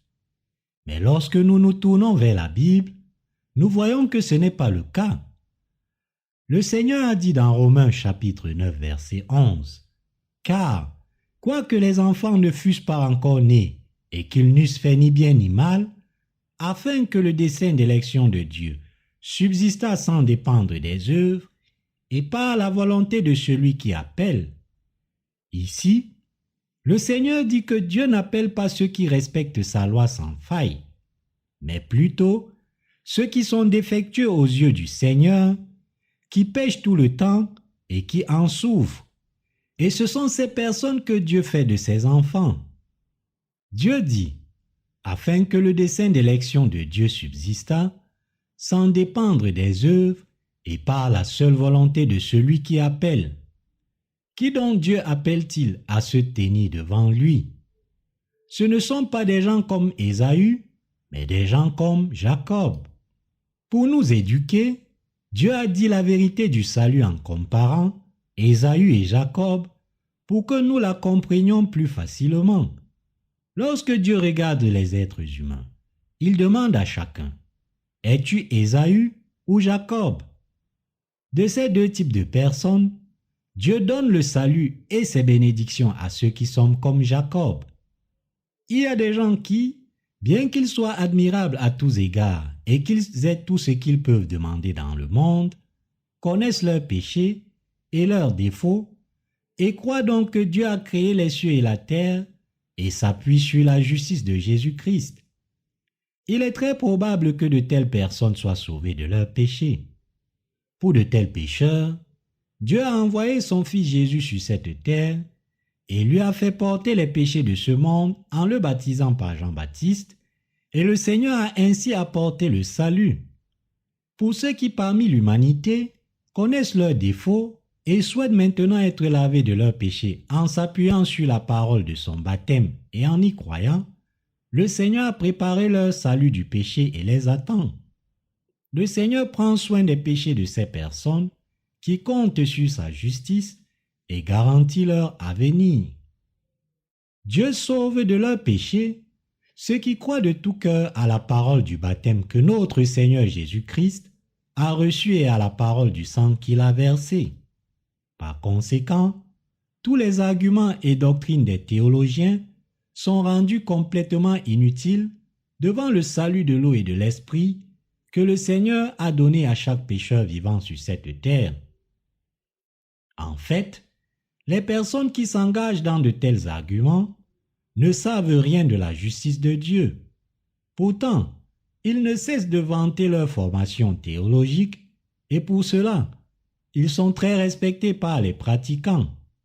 Cependant, même s'ils parlent et se vantent de leurs idées théologiques devant leur congrégation, ils n'ont pas la capacité de s'attaquer réellement aux péchés que leurs adeptes commettent. Tout ce qu'ils disent à leur congrégation se résume à ceci. Priez et repentez-vous de vos péchés comme vous le voulez. Continuez votre vie en faisant confiance à la doctrine divine de la sanctification progressive. Ces personnes aiment se vanter des doctrines qu'elles ont apprises en étudiant la théologie. et ils n'enseignent que des idées théologiques qu'ils ont apprises au séminaire. Cela signifie qu'ils n'enseignent rien d'autre que les doctrines enseignées en théologie, car ils ne connaissent en fait rien de la parole de Dieu. Ceux qui ont appris la théologie de ce monde ont tendance à se fier davantage aux doctrines défendues par les théologiens qu'ils respectent qu'ils ne croient pas à la parole du baptême que Jésus a reçu de Jean-Baptiste. Ainsi, ces personnes utilisent souvent un vocabulaire théologique fantaisiste lorsqu'elles font des sermons à leur congrégation. Cependant, c'est comme utiliser un vocabulaire philosophique pour quelqu'un qui n'a pas étudié la philosophie. En truffant leur sermon de grands mots théologiques que la congrégation trouve difficiles, ils rendent la compréhension de l'auditoire plus difficile. Ainsi, ceux qui ont appris la théologie dans le monde et ont obtenu la licence de pasteur prêchent et exercent leur ministère sur la base des doctrines théologiques qu'ils ont apprises, parce qu'ils pensent qu'ils peuvent asservir les âmes de leur congrégation avec de telles doctrines. Pouvez-vous alors être sauvé de tous vos péchés et entrer au paradis simplement parce que vous écoutez consciencieusement votre pasteur qui a étudié la théologie?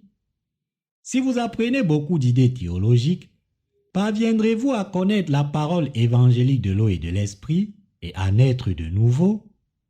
Vos péchés seront-ils effacés si vous croyez en Jésus et faites beaucoup de dons à l'Église? Si vous vous consacrez au Seigneur, irez-vous au paradis à cause de ce travail? Le martyre vous permettra-t-il d'entrer au ciel même s'il y a des péchés dans votre cœur? La réponse est non à toutes ces questions.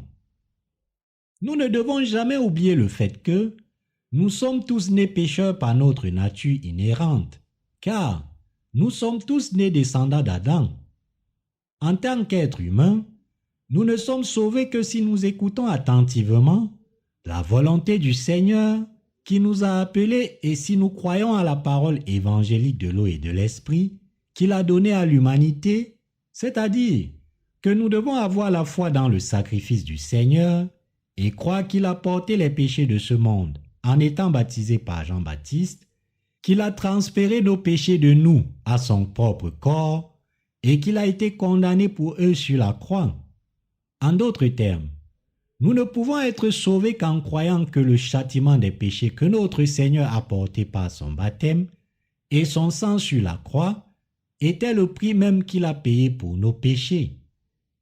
Si nous voulons remettre nos péchés à Jésus par la foi et en être lavés aux yeux de Dieu, alors maintenant au XXIe siècle comme avant, nous devons avoir foi dans le baptême de notre Seigneur et dans son sang. Et le Seigneur se réjouira de telles personnes sauvées. Quiconque a un quelconque péché doit croire en la parole évangélique de l'eau et de l'esprit que le Seigneur a donnée. Un hymne dit « Call me, O Lord, when you call on the sinner to come » qui aux yeux du Seigneur est destiné à l'enfer. Le Seigneur appelle tous ses pécheurs à venir à lui. Pour tous ceux qui sont liés à l'enfer à cause de leurs péchés, le Seigneur a permis d'atteindre le salut une fois pour toutes de tous les péchés du monde par le baptême qu'il a reçu de Jean-Baptiste et le précieux sang qu'il a versé sur la croix. Et il nous dit de nous sauver en croyant à la parole du salut en nous disant « Par le baptême que j'ai reçu de Jean-Baptiste et le sang que j'ai versé sur la croix, je vous ai maintenant sauvés. » Nous devons confesser nos cœurs à notre Seigneur en lui disant « Seigneur, je suis voué à l'enfer, car j'ai le péché dans mon cœur. » Courir vers la parole évangélique de l'eau et de l'esprit que le Seigneur nous a donnée et être sauvés de tous les péchés en plaçant notre foi dans cet évangile. Notre Seigneur est le Dieu sauveur qui offre le salut de tous les péchés à ceux qui connaissent le caractère pécheur de leur cœur. Nous savons et croyons que la parole de la Bible des deux testaments est la parole de Dieu. C'est parce que la parole de Dieu que nous avons est la parole du Dieu trinitaire. C'est parce que cette parole de Dieu a été écrite par les serviteurs de Jésus pendant des milliers d'années. Il est donc insoutenable de penser que la parole de la Bible est inférieure à toute idée théologique. Quiconque pense ainsi est un fou aux yeux de Dieu. Alors qu'il n'existe qu'une seule Bible composée du Nouveau et de l'Ancien Testament, les idées théologiques enseignées dans les séminaires d'aujourd'hui sont une myriade. Il y a tellement de livres théologiques qu'ils pourraient probablement remplir ce bâtiment d'église et il y aurait encore des restes. Cela s'explique par le fait que les théologiens les publient sans cesse pour transformer les idées de leur propre esprit en doctrine et les enseigner à la congrégation. Votre cœur est ému lorsque vous lisez la parole de la Bible des deux testaments parce que c'est la parole de Dieu. C'est parce que, même si Dieu connaît tous les péchés de nos cœurs et qu'il les signale par sa parole, il offre aussi de régler ce problème par sa vraie parole, c'est-à-dire par le baptême et le sang de Jésus. Et c'est parce que la parole de la Bible est la parole de Dieu écrite par des personnes inspirées par le Saint-Esprit. En revanche, les doctrines produites par les théologiens de ce monde ne sont rien de plus que des idées charnelles dites par un être humain à un autre être humain. Certaines personnes pourraient me dire, qu'y a-t-il à gagner à critiquer les enseignements des théologiens aujourd'hui? Pourquoi ne pas simplement prêcher l'évangile de l'eau et de l'esprit? Je critique les idées théologiques parce qu'elles sont si nuisibles à tant de chrétiens dans ce monde qui croient et suivent le credo de Nicée. La population mondiale actuelle est d'environ 8 milliards de personnes et 1 à 3 milliards d'entre elles seraient des chrétiens qui professent croire en Jésus. Cependant, la quasi-totalité de cette myriade de chrétiens croit et suit les doctrines du credo de Nicée et c'est pourquoi je suis si critique à l'égard de la théologie actuelle.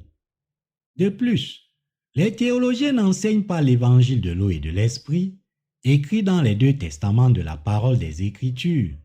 Pourquoi? Parce qu'ils ne savent pas que le Seigneur a porté les péchés de l'humanité une fois pour toutes, par le baptême qu'il a reçu de Jean-Baptiste, et qu'il a lavé nos péchés et a été condamné pour eux, une fois pour toutes en étant crucifié. Même si certains d'entre eux le savent, ils essayent de le cacher, de peur que les gens ne viennent à le savoir et à y croire. Leur but est de cacher la parole du baptême du Seigneur à leur congrégation. Et ils se consacrent à enseigner des doctrines théologiques à la place. Avec leur propre doctrine théologique, ils diluent la vérité que Jésus a porté les péchés de ce monde et les a lavés en se faisant baptiser par Jean-Baptiste, ce qui est la parole qui permet aux pécheurs de renaître de leurs péchés. Ainsi, ils ne peuvent pas enseigner la vérité du salut selon laquelle Jésus a payé le salaire de nos péchés en se faisant baptiser par Jean-Baptiste et en versant son sang sur la croix, et ils sont donc fous. Ces théologiens ne connaissent pas la vérité du salut selon laquelle le Seigneur a sauvé l'humanité du péché par l'eau et l'esprit. Comme ils ne connaissent pas eux-mêmes la vérité selon laquelle le Seigneur nous a sauvés des péchés de ce monde par son baptême et son sang, ils ne peuvent non plus l'enseigner à leur congrégation. Lorsque nous disons à ceux qui croient aux doctrines théologiques que nous avons maintenant été lavés de nos péchés et que nous sommes devenus le peuple de Dieu par notre foi en la parole évangélique de l'eau et de l'esprit écrite dans la Bible, ils disent que nous sommes arrogants et nous accusent même d'hérésie. De tels faits sont courants dans ce monde. Plus quelqu'un est chrétien depuis longtemps, plus il confesse être un pécheur en disant « Je suis un pécheur si imparfait ».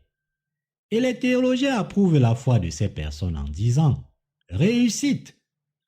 En revanche, lorsque nous disons que Jésus nous a sauvés de tous nos péchés par le baptême qu'il a reçu de Jean-Baptiste et par son sang sur la croix, ils disent aveuglément « Échec ». Les dogmes théologiques sont complètement différents de la parole de rédemption que Jésus a accomplie par son baptême et son sang. Pourquoi? Parce que leurs adhérents disent que le salut de l'humanité est atteint en offrant des prières de repentance, toutes basées sur des doctrines théologiques. Il y a longtemps, lorsque Constantin le Grand a convoqué un concile religieux, il a omis de mentionner dans le credo de Nicée le baptême que Jésus a reçu de Jean-Baptiste. Le saviez-vous? Ceux qui omettent la parole du baptême que Jésus a reçu de Jean-Baptiste pensent que la bonne réponse est que chacun doit toujours vivre comme un pécheur devant le Seigneur. Cela signifie qu'ils sont déjà devenus des ennemis de Dieu. Aujourd'hui, ceux qui aspirent à être délivrés de tous leurs péchés dans le monde doivent plutôt prier Dieu comme suit. Seigneur, s'il te plaît, sauve mon âme.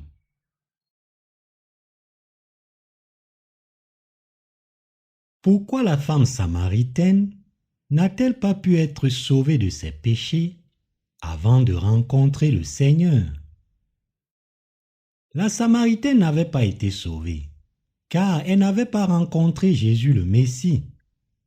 Parce qu'elle n'avait pas rencontré le Christ, elle était triste, même si elle avait eu Sainte Marie. Elle est venue dans le désert pour puiser de l'eau, sous le soleil brûlant de midi, parce qu'elle avait honte d'elle-même et qu'elle essayait d'éviter le regard des autres. Après avoir rencontré Jésus au puits et l'avoir écouté parler pendant un certain temps, elle lui a finalement demandé. Les Samaritains d'ici disent que nous devons adorer sur la montagne, appelée Gérizim. Mais les Juifs disent que nous devons adorer dans le temple de Jérusalem. Alors, où devrions-nous adorer correctement? La question de la femme ici est semblable à celle que nous posons en demandant quelle doctrine théologique de la dénomination nous devons croire. La dispute sur le lieu de culte n'était pas différente des disputes théologiques d'aujourd'hui, comme celle de savoir si nous devons croire aux doctrines calvinistes ou aux doctrines arminiennes. Le salut de l'humanité n'est atteint que par la foi dans le baptême de Jésus et dans son sang sur la croix. Nous devons réaliser que la foi en Jésus comme notre Sauveur est le seul moyen pour nous de recevoir le salut de tous nos péchés.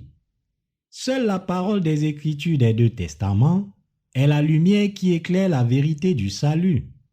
Et cette parole évangélique de l'eau et de l'esprit est la seule vérité du salut. Pouvons-nous recevoir la rémission des péchés dans nos cœurs en croyant aux idées théologiques enseignées dans les séminaires? Non, bien sûr que non.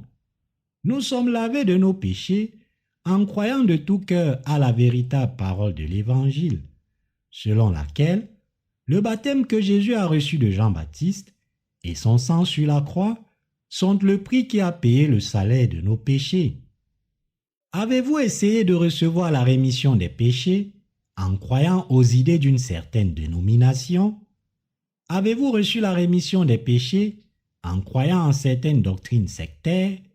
Non, nous ne pouvons accéder au salut qu'en croyant à la vérité écrite dans la parole de la Bible et dite par le Seigneur dans les Écritures, à savoir que Jésus nous a sauvés une fois pour toutes en portant les péchés de ce monde, en se faisant baptiser par Jean-Baptiste et en versant son sang sur la croix. Compte tenu de cela, il n'y a absolument aucune raison pour que nous ne croyions pas en ce Jésus comme notre Sauveur.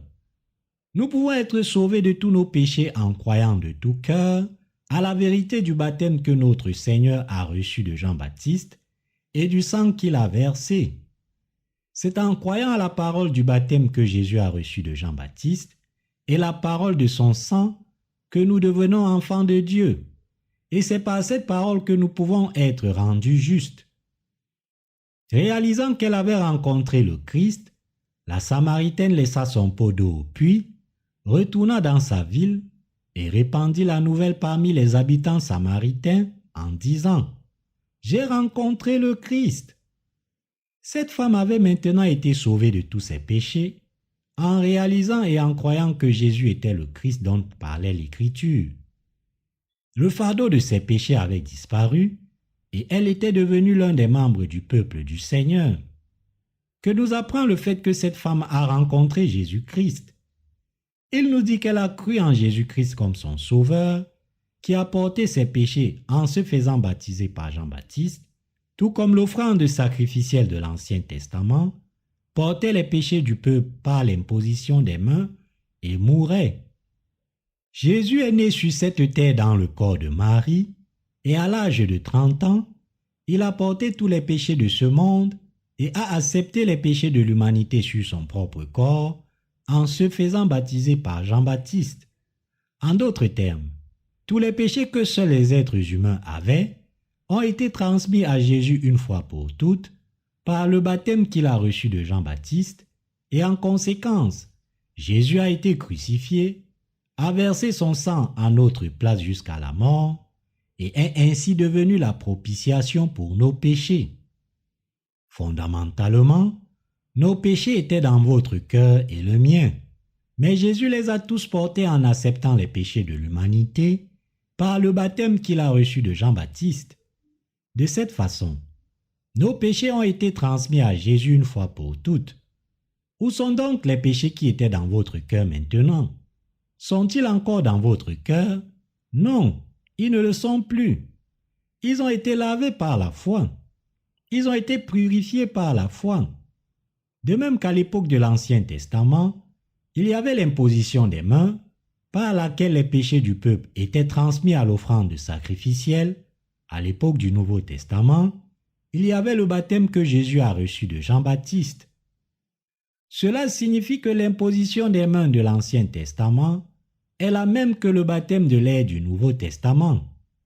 C'est par le baptême et le sang du Christ que le Seigneur s'est chargé de nos péchés, une fois pour toutes, et a supporté la peine de mort, offrant ainsi le sacrifice d'expiation pour nous. Le baptême que Jésus-Christ a reçu dans le Jourdain n'était pas le type de baptême que les chrétiens reçoivent dans les églises d'aujourd'hui, avec un peu d'eau aspergée au nom du Père, du Fils et du Saint-Esprit. Au contraire, Jésus-Christ a accepté tous les péchés de l'humanité une fois pour toutes en étant baptisé par Jean-Baptiste dans le Jourdain, en Israël, où l'eau lui arrivait à la poitrine. En d'autres termes, il était entièrement immergé dans l'eau lorsqu'il a été baptisé. Lorsque Jean-Baptiste a baptisé Jésus sous la forme de l'imposition des mains, tous nos péchés ont été transférés au corps de Jésus une fois pour toutes. Et donc, tous nos péchés ont été lavés une fois pour toutes de notre cœur.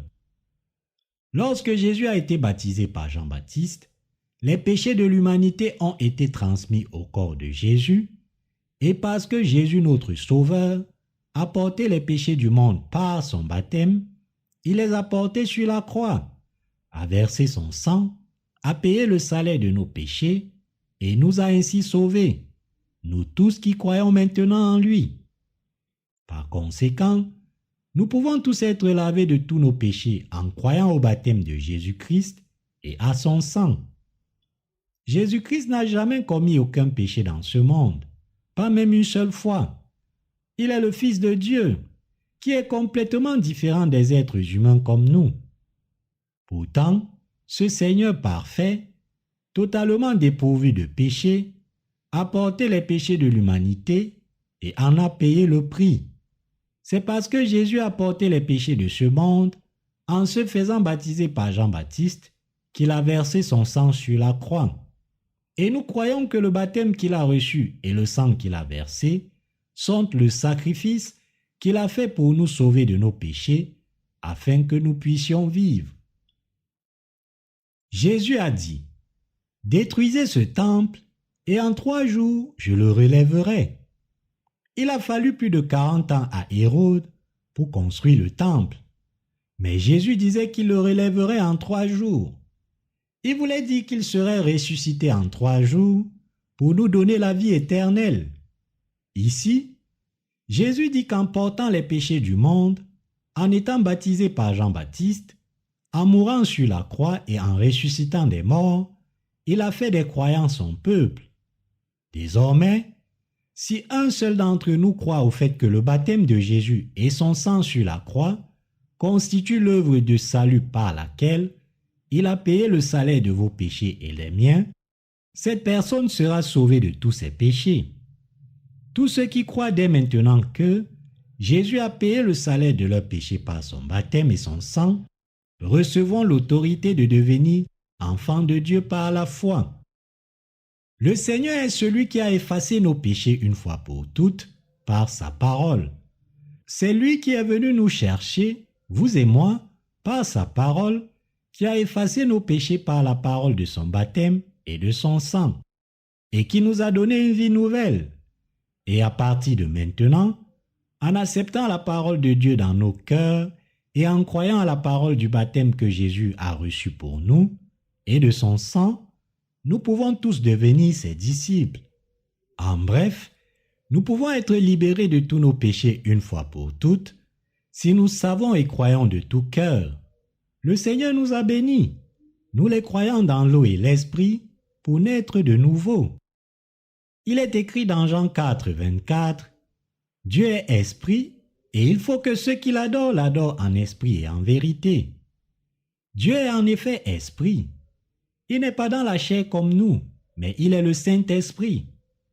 Cet esprit sanctifié est venu nous chercher, incarné dans la chair, et pour nous sauver, nous les humains, il a lui-même été baptisé par Jean-Baptiste pour enlever le péché du monde et a payé tout le salaire de nos péchés par le sang qu'il a versé sur la croix. Et parmi les pécheurs, il a sauvé ceux qui croient en cette œuvre de salut des péchés du monde. Nous atteignons le salut en croyant par cette parole écrite que Jésus a pris tous nos péchés et a payé le salaire des péchés par son baptême et son sang, car il nous a aimés. Et nous recevons le don de l'Esprit de Dieu. Dieu est si merveilleux que pour tous ceux qui croient maintenant en son évangile, c'est-à-dire ceux qui croient que Jésus est leur sauveur, qu'il a porté les péchés de ce monde en étant baptisé par Jean-Baptiste et qu'il a payé le salaire des péchés en versant son sang, Dieu a fait le don de la rémission des péchés et du Saint-Esprit dans leur cœur.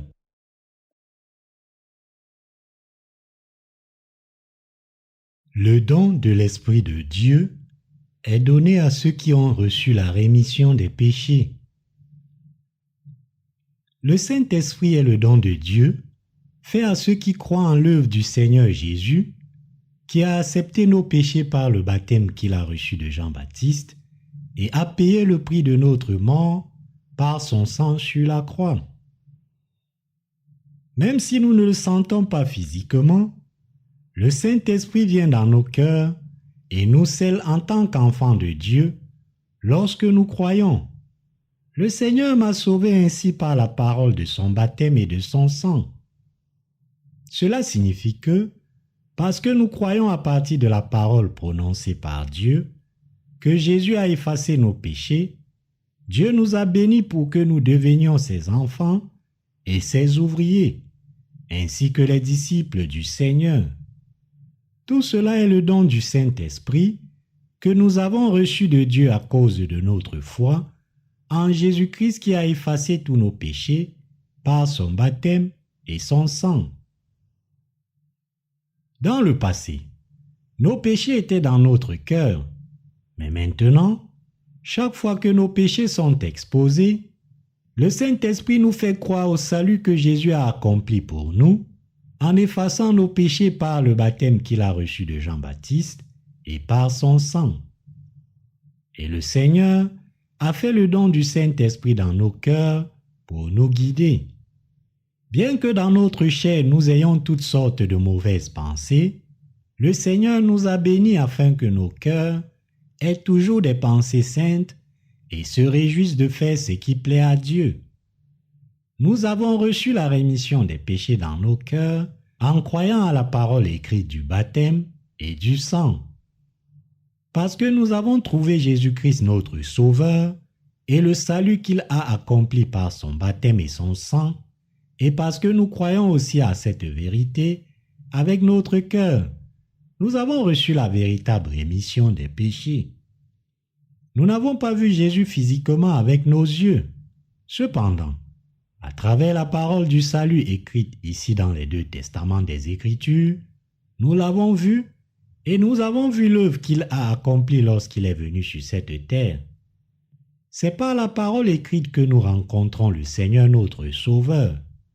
Grâce à la parole du baptême de Jésus, nous avons compris que le fait qu'il ait porté les péchés de l'humanité et versé son sang avait pour but de payer le salaire de nos péchés. Nous devons donc croire en Jésus notre Sauveur, selon la parole évangélique de l'eau et de l'Esprit que le Seigneur nous a donnée. C'est par la parole écrite de Dieu que nous devons connaître Jésus, réaliser comment et avec quelle méthode il a ôté nos péchés et le croire. C'est en sachant et en croyant que Jésus a payé le salaire de nos péchés par son baptême et son sang que nous sommes sauvés. Nous rencontrons notre Seigneur en sachant comment il nous a sauvés, en payant le salaire de nos péchés par son baptême et son sang, en le ressentant dans notre cœur et en le croyant volontairement de tout notre cœur. Les personnes de caractère n'agissent pas uniquement en fonction de leurs propres émotions. Elles écoutent ce que les autres ont à dire avec un esprit ouvert, le traitent calmement avec leur tête, ressentent et réagissent à ce qu'elles comprennent, puis agissent. Nous disons que de telles personnes sont nobles. Les personnes au caractère noble ne sont pas agitées par leurs émotions. Ils écoutent calmement, sont d'accord avec la raison, puis agissent. Ainsi, nous devons croire selon la parole du baptême de Jésus et de son sang sur la croix. Par la parole, nous devons saisir que Jésus est devenu notre Sauveur en portant les péchés du monde par le baptême qu'il a reçu de Jean-Baptiste et en versant son sang sur la croix, y croire avec notre cœur et parvenir ainsi à notre salut. Lorsque nous plaçons notre foi en Jésus comme notre Sauveur, cette foi doit aussi être celle qui connaît, ressent et croit de tout son cœur à la parole écrite de la régénération. Notre volonté de croire appartient au libre arbitre. Une fois que nous avons compris que Jésus a porté les péchés de ce monde, en étant baptisé par Jean-Baptiste et en versant son sang, nous devons le croire avec notre cœur. Et alors, la foi vient dans notre cœur. Dans nos cœurs, nous devons nous accrocher au salut que le Seigneur a fait avec Jean-Baptiste, avec une foi délibérée. Si vous vous accrochez par la foi à la parole donnée par Dieu, cette parole vous apportera le salut du péché. Nous devons ruminer la parole que nous avons entendue afin de savoir ce que signifie pour nous la parole de l'eau et de l'esprit et apprendre pleinement cette parole. Vous devez graver dans la tablette de votre cœur le fait que Jésus a porté nos péchés par la parole du baptême qu'il a reçu de Jean-Baptiste, le ruminer et le croire. Vous devez réaliser que nos âmes ont été libérées du jugement de Dieu par la foi, en vous souvenant de la parole que Jésus a été crucifié et a versé son sang sur la croix après avoir été baptisé. En réalisant et en croyant que le baptême de Jésus et sa punition sur la croix étaient les moyens par lesquels Jésus a payé le salaire des péchés de l'humanité, vous devez garder cette parole de salut dans votre cœur. Lorsque la parole de Dieu est écrite sur la tablette de votre cœur, cette parole vous sauvera des péchés de ce monde. C'est ainsi que nous parvenons à savoir que le Seigneur est notre Sauveur. Nous réalisons que Jésus a ôté nos péchés par la parole du baptême qu'il a reçu de Jean-Baptiste.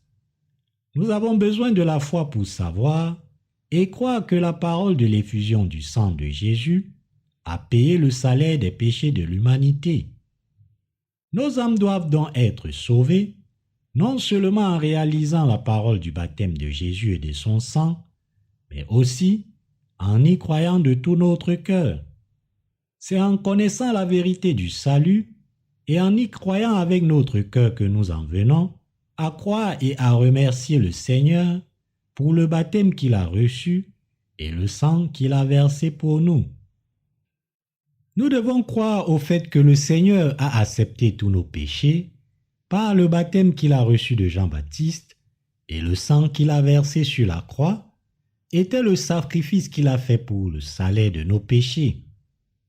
Nous devons chérir dans nos cœurs la parole selon laquelle Jésus a été baptisé et a porté la condamnation de nos péchés sur la croix afin de ne pas la perdre.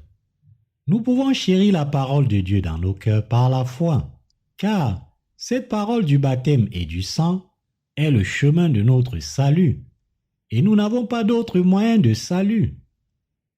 Nous devons porter la parole de l'eau et de l'esprit dans nos cœurs par la foi.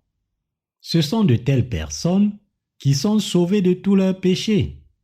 Vous devez vérifier dans la parole si Jésus a effectivement lavé tous les péchés de vos cœurs et porté toute leur condamnation par son baptême et son sang, puis y croire. Même si quelqu'un nous donne de la bonne nourriture, pour que cette nourriture devienne vraiment la nôtre, nous devons la mettre dans notre bouche, la mâcher et l'avaler. Quelle que soit la quantité de la nourriture, elle n'est pas à vous si elle n'entre pas dans votre bouche. Comme le dit un proverbe coréen, le sel dans l'armoire de la cuisine n'est pas salé si on ne l'utilise pas. Notre foi doit être exercée, c'est-à-dire que nous devons réaliser et croire que notre Seigneur a porté les péchés du monde une fois pour toutes par le baptême qu'il a reçu de Jean-Baptiste et que nos péchés ont été transmis à Jésus. Ainsi, c'est lorsque nous transmettons nos péchés à Jésus par son baptême que nos cœurs sont lavés de nos péchés. Et c'est lorsque nous réalisons que Jésus a versé son sang sur la croix pour le prix de nos péchés et que nous croyons en tout cela avec notre cœur, que nos âmes échappent au jugement de Dieu. Aucun aliment n'a de goût salé si on n'utilise pas réellement du sel. Peu importe que la salière soit à votre portée, si vous ne l'utilisez pas, votre nourriture n'aura pas de goût salé. Ainsi, notre salut est accompli dans nos cœurs lorsque nous réalisons et croyons que nos péchés ont été transmis au corps de Jésus par la parole du baptême que le Seigneur a reçu. Pouvez-vous maintenant comprendre? Pouvez-vous croire maintenant? Dans nos cœurs, nous devons donc nous accrocher au baptême que Jésus a reçu de Jean-Baptiste lorsqu'il est venu sur cette terre. Nous devons le réaliser et y croire de tout notre cœur. À quoi cela sert-il de dire simplement « Oh, je vois ce que vous voulez dire. Je vais bien maintenant. » Nous devons saisir dans notre esprit que nos péchés ont été transmis à Jésus par le baptême qu'il a reçu de Jean-Baptiste. Et nous devons y tenir fermement jusqu'à ce que cela soit fermement ancré dans notre cœur par la foi. Quelle que soit la justesse de la parole prêchée par l'Église de Dieu, si nous nous contentons de la connaître et de nous arrêter là, à quoi cela sert-il? Nous devons unir notre foi à la parole évangélique de l'eau et de l'esprit que l'Église de Dieu proclame maintenant. Nous devons nous accrocher à la parole de salut donnée par Dieu en sachant et en croyant de tout notre cœur que nous avons été lavés de nos péchés par la parole du baptême de Jésus et que le salaire de nos péchés a été payé par son sang. Passons maintenant à la prière que Jacob a adressée à Dieu au gué de Jabbok en apprenant que son frère venait le tuer. « Seigneur, mon frère est Ésaü, une brute. Sa poitrine est pleine de poils. Il est impitoyable et fort comme un sanglier. J'ai volé son droit d'aînesse en tant que premier-né, mais ma mère m'a protégé et l'a empêché de me tuer. Pour l'empêcher de me tuer, ma mère Rebecca m'a dit de fuir chez mon oncle, alors je me suis enfui. Maintenant, je retourne dans ma ville natale, mais j'ai tellement peur, car j'ai entendu dire que mon frère venait à ma rencontre avec une grande armée. Protège-moi, Seigneur. Protège-moi de la vengeance de mon frère et bénis-moi. » Jacob était maintenant sur le point de rencontrer son frère après avoir traversé le fleuve Jabbok. Il envoya donc toute sa famille devant lui en leur disant, « Traversez d'abord le fleuve, et je vous suivrai. » Et il pria Dieu cette nuit-là. C'est ainsi que Jacob a prié Dieu de le protéger. Jacob a prié désespérément, implorant Dieu de le bénir, comme il avait promis. Et la Bible dit qu'un ange est alors apparu devant lui. Dans les temps anciens, Dieu se révélait parfois sous la forme d'un ange. Jacob saisit l'ange et s'accrocha à lui pour sauver sa vie, le suppliant désespérément. « Je ne te lâcherai pas tant que tu ne m'auras béni. » La nuit passant, le jour se levait. Lorsque l'ange qui luttait avec Jacob lui dit, « Libère-moi et laisse-moi partir maintenant, car le jour se lève. » Jacob répondit, « Je ne pourrai jamais te laisser partir. Si tu ne me bénis pas, je ne peux pas laisser partir mon Dieu. Alors bénis-moi, Seigneur. » L'ange avait disloqué la hanche de Jacob pendant qu'il luttait avec lui. Malgré cela, Jacob n'a pas abandonné et a demandé désespérément à Dieu de le protéger, si bien que l'ange lui a dit avant de partir, « J'ai perdu, tu as gagné. Désormais, ton nom ne sera plus Jacob, mais Israël. » Le nom Israël signifie « celui qui a lutté avec Dieu et l'a emporté ». Ainsi, Jacob est devenu quelqu'un qui a lutté avec Dieu et qui a gagné. Il a été en d'autres termes béni par Dieu. C'est mon espoir le plus sincère et ma prière que Dieu nous bénisse aussi, vous et moi, comme Jacob. Nous aussi, nous devons maintenant croire de tout notre cœur que le Seigneur a porté les péchés de ce monde et qu'il a lavé nos péchés par le baptême qu'il a reçu de Jean-Baptiste.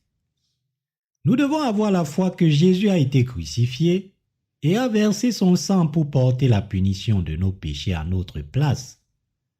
Le Seigneur a porté nos péchés et en a payé le prix par le baptême qu'il a reçu de Jean-Baptiste et par son sang. Et nous devons avoir la foi en ce Seigneur comme notre Sauveur. Sans la parole de salut qui est venue par l'eau et l'Esprit, je ne peux pas être sauvé des péchés de ce monde une fois pour toutes. Il n'y a pas d'autre moyen pour moi de recevoir la bénédiction, de naître à nouveau de mes péchés, qu'en croyant au baptême que Jésus a reçu de Jean-Baptiste et au sang qu'il a versé sur la croix. Peu m'importe que les autres croient ou non aux doctrines théologiques, car j'ai atteint mon salut en croyant au fait que le Seigneur a ôté mes péchés en se faisant baptiser par Jean-Baptiste et a payé le salaire de mes péchés en versant son sang. Quoi que l'on dise, je crois en la vérité de mon salut qui est venu par l'eau et l'Esprit. Pourquoi? Parce que la parole de Dieu dit que le Seigneur m'a sauvé par le baptême qu'il a reçu de Jean-Baptiste et par le sang qu'il a versé. Lorsque nous croyons ainsi au baptême de Jésus et à son sang, notre salut est accompli pour que nos cœurs soient délivrés de nos péchés. Il est écrit, « Mais à tous ceux qui l'ont reçu, à ceux qui croient en son nom, elle a donné le pouvoir de devenir enfants de Dieu. » Jean chapitre 1, verset 12. Qu'en est-il de vous? Conformément à cette parole, croyez-vous au baptême que Jésus a reçu et au sang qu'il a versé sur la croix? Et vous accrochez-vous par cette foi à la parole de salut que le Seigneur vous a donnée? Ce qui est important à cette heure, c'est que vous mettiez votre foi dans la parole évangélique de l'eau et de l'Esprit. Il est absolument important pour nous de croire que la parole du baptême que Jésus-Christ a reçu de Jean-Baptiste et le sang qu'il a versé constituent notre salut. La parole évangélique de l'eau et de l'Esprit est la vérité de la régénération que le Seigneur nous a donnée. Et il est impératif que nous croyions en cette parole avec notre cœur et que nous nous y accrochions. Nous ne devons jamais laisser cette parole de salut nous échapper. Moi aussi, j'ai été sauvé de tous mes péchés en m'accrochant à la parole de salut que le Seigneur a portée et a lavé mes péchés avec l'eau et l'Esprit. Connaître l'évangile de l'eau et de l'esprit uniquement avec notre tête est complètement inutile. Si nous ne connaissons la parole évangélique de l'eau et de l'esprit qu'avec notre tête, elle ne sera rien de plus que la graine qui est tombée au bord du chemin dans la parabole du semeur du Seigneur. Tout comme cette graine a été dévorée par les oiseaux, si nous ne connaissons que de tête la parole de Dieu qui nous permet de renaître de nos péchés, Satan dévorera la parole du salut qui a été semée dans notre esprit. Cela signifie que nous devons croire de tout notre cœur et avoir la pleine assurance que Jésus a lavé nos péchés avec la parole du baptême qu'il a reçu de Jean-Baptiste. Et nous devons avoir la conviction du salut en croyant de tout cœur au vrai jugement que Jésus a payé le salaire de nos péchés avec le sang qu'il a versé sur la croix après avoir été baptisé.